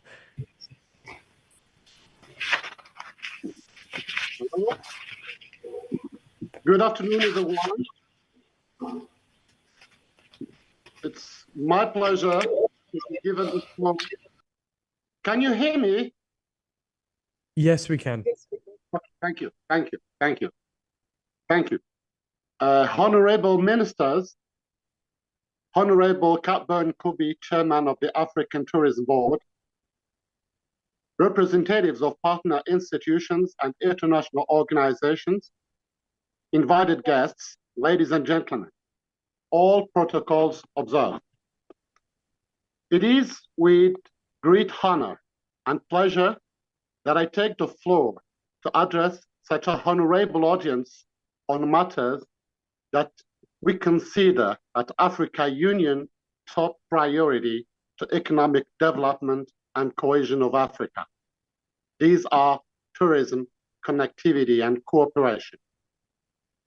I would like first and foremost to thank Excellencies, Honorable Ministers of Tourism for being with us today and contributed very positively and wisely on the outcomes of our meeting. Their presence signifies the strong commitment they have for the important sector of tourism in Africa, a sector which cuts across all the 17 United Nations Sustainable Development Goals and the aspirations and goals of the Africa Union Agenda 2063. I would like to thank and commend Excellency Catburn Kubi, Chairman of the African Tourism Board, for convening this event, which provides an essential platform for the future of the tourism industry, especially when we are all going through unprecedented times, but very, very promising horizons. I bring fraternal greetings from His Excellency Commissioner of Economic Development, Trade, Tourism, Investment, and Minerals, His Excellency Albert Muchenga, who looks forward to successful outcome of our dialogue. Mr. Moderator, distinguished participants, it's an encouraging and clear signal that we are all committed to pulling our efforts to mitigate the devastating impacts of this global outbreak, and most of all, that we commit ourselves to protect and facilitate the development of the tourism industry in Africa for the benefit of the continent and its peoples. Honorable ministers, ladies and gentlemen, tourism is the backbone of the economy for many African member states. It is one of the most important sectors in Africa. This is an industry that more than others permeates the socio-economic life of the majority of Africans. It links Africans across borders and provides livelihood to all segments of African populations. The tourism industry in Africa employs over 20 million people, half of whom are women and young people, and accounts for 8% of the continent's GDP, which exceeds the contribution from manufacturing and the banking sector. It is in this regard that tourism sector is one of the sectors that has been chosen for services trade liberalization under the African Continental Free Trade Area, our largest trade arrangement in Africa. The major challenges facing the tourism sector relate largely to low accessibility of the continent in general and of individual African countries due to poor infrastructure and services, as well as heavy regulatory restrictions on movement of persons and goods. Physical and non-physical barriers, as well as high cost of travel, severely limit access to many African destinations.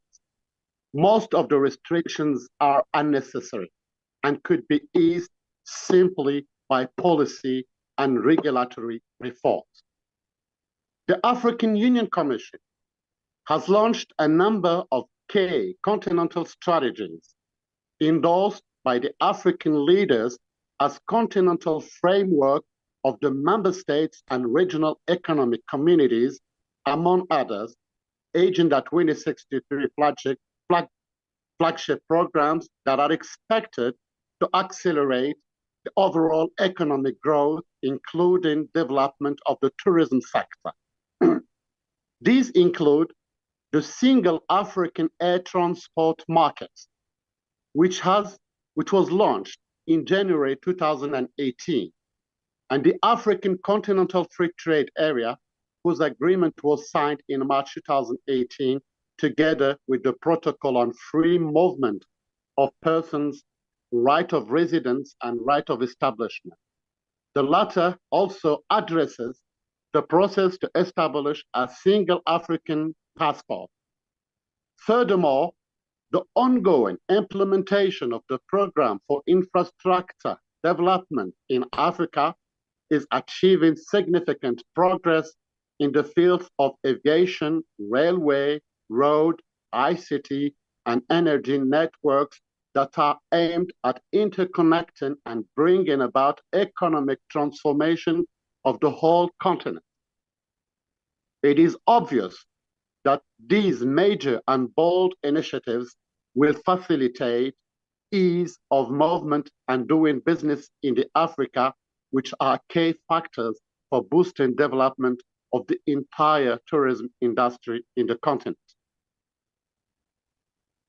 Honorable ministers, ladies and gentlemen, as COVID-19 ravaged the global economy, tourism, as you all know, was one of the worst hit sectors in Africa and African economies.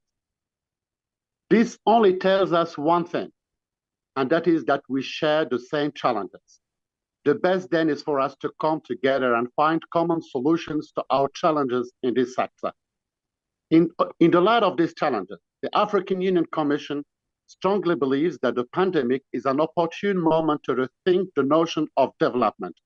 The pandemic reaffirmed the importance of building socioeconomic resilience for post-COVID-19 through inter and multi-sectoral approaches. Tourism is a multi-sectoral sector, a cross-cutting sector. All the other sectors, when targeted and developed, would impact directly or indirectly tourism. Tourism, by the way, is a sector that has and will always rebound to economic, political, climatic, and health crises. The financial crisis, as you remember, 2018, 2009, the Arab Spring, Ebola outbreak, etc. The fast rebound of tourism arrivals and expenditures after the former crisis, for example, shows that the sector can be resilient if appropriate supportive measures are adopted at different levels, member state level, regional level, continental, and global level. More than any time before, we need to act quickly but efficiently and develop and implement coordinated and comprehensive tourism recovery strategies at all levels, aiming to support the sustainability of our tourism sector. I would like to recall that tourism is one of the key program areas in the African Union Commission. Organizationally, it is now at final stages to be a fully fledged division, and one of our current tasks is to reach out to the tourism stakeholders across Africa to encourage them to establish an African Tourism Federation to be an umbrella body for African tourism associations, boards, and related entities.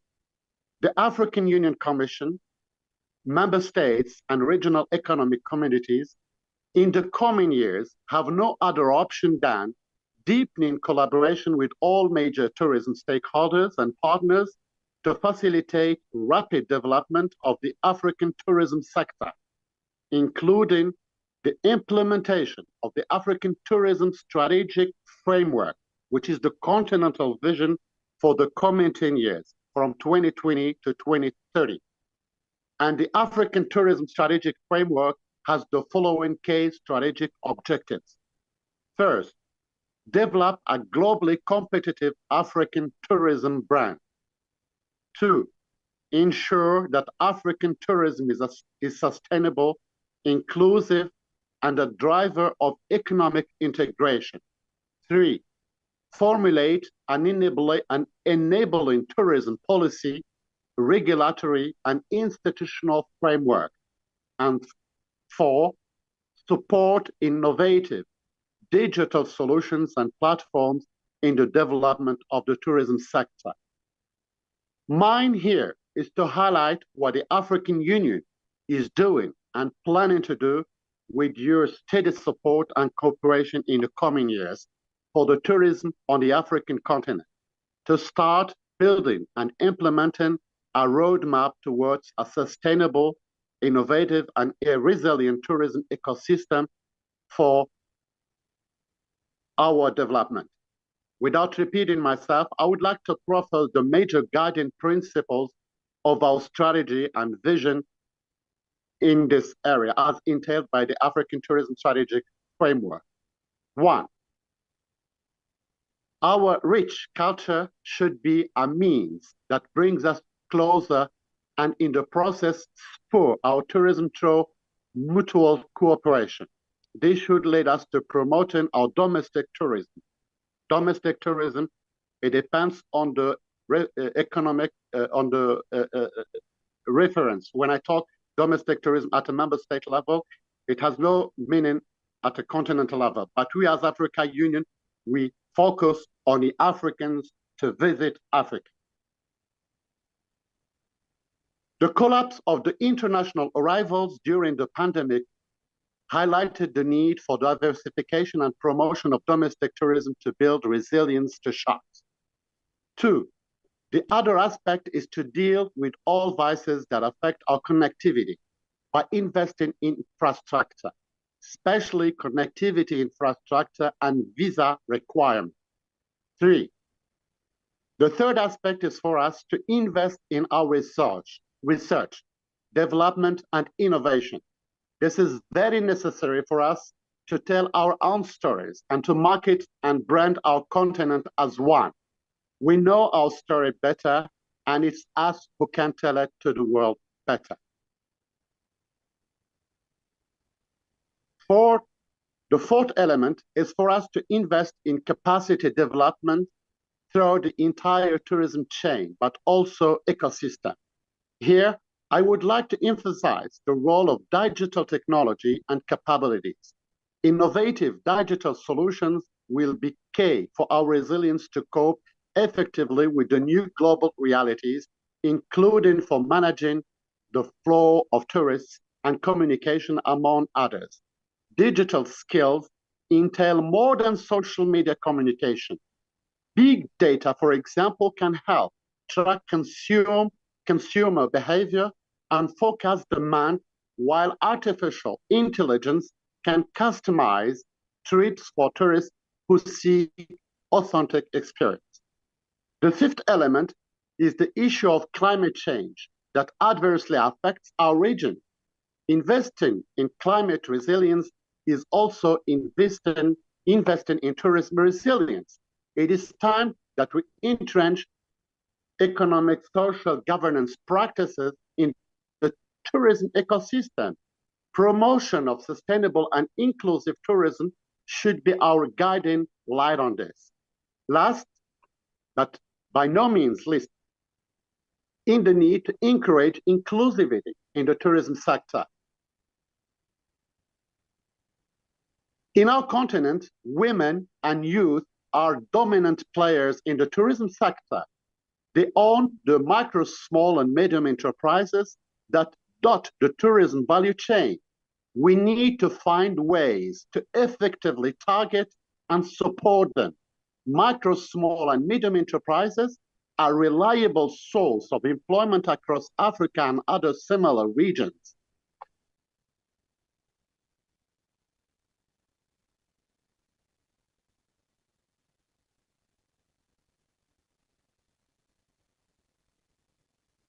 As well as general improvements of wealth in Africa, MSMEs take center stage at the first point of call in achieving these strategic goals. Having said that, ladies and gentlemen, honorable ministers, I would like to reiterate my deep thanks and appreciation for the insightful deliberations and outcomes that have come out from your dialogue, and I will be very proud to submit broadly all the outcomes to His Excellency Commissioner, and I thank you for your attention. Thank you so much.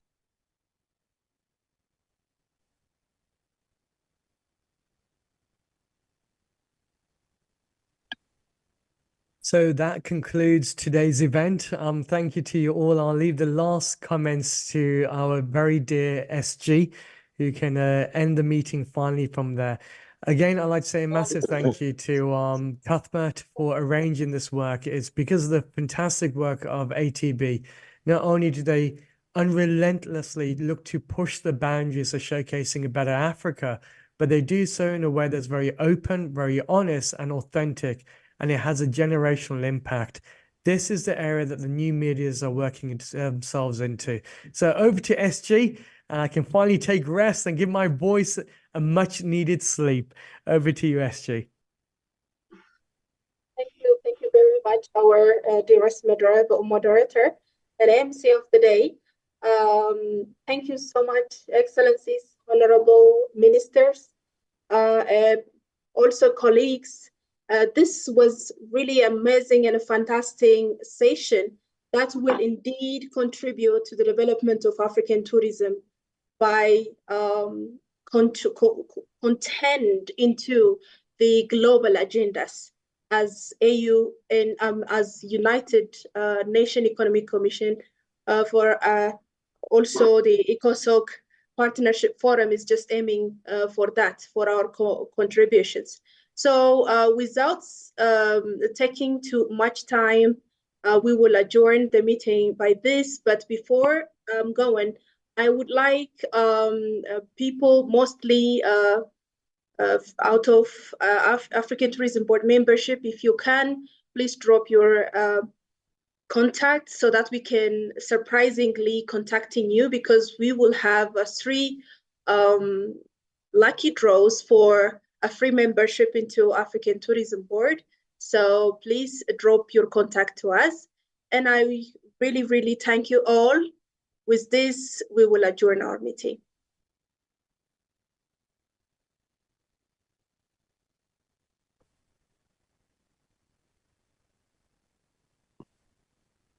Thank you, and have a lovely evening.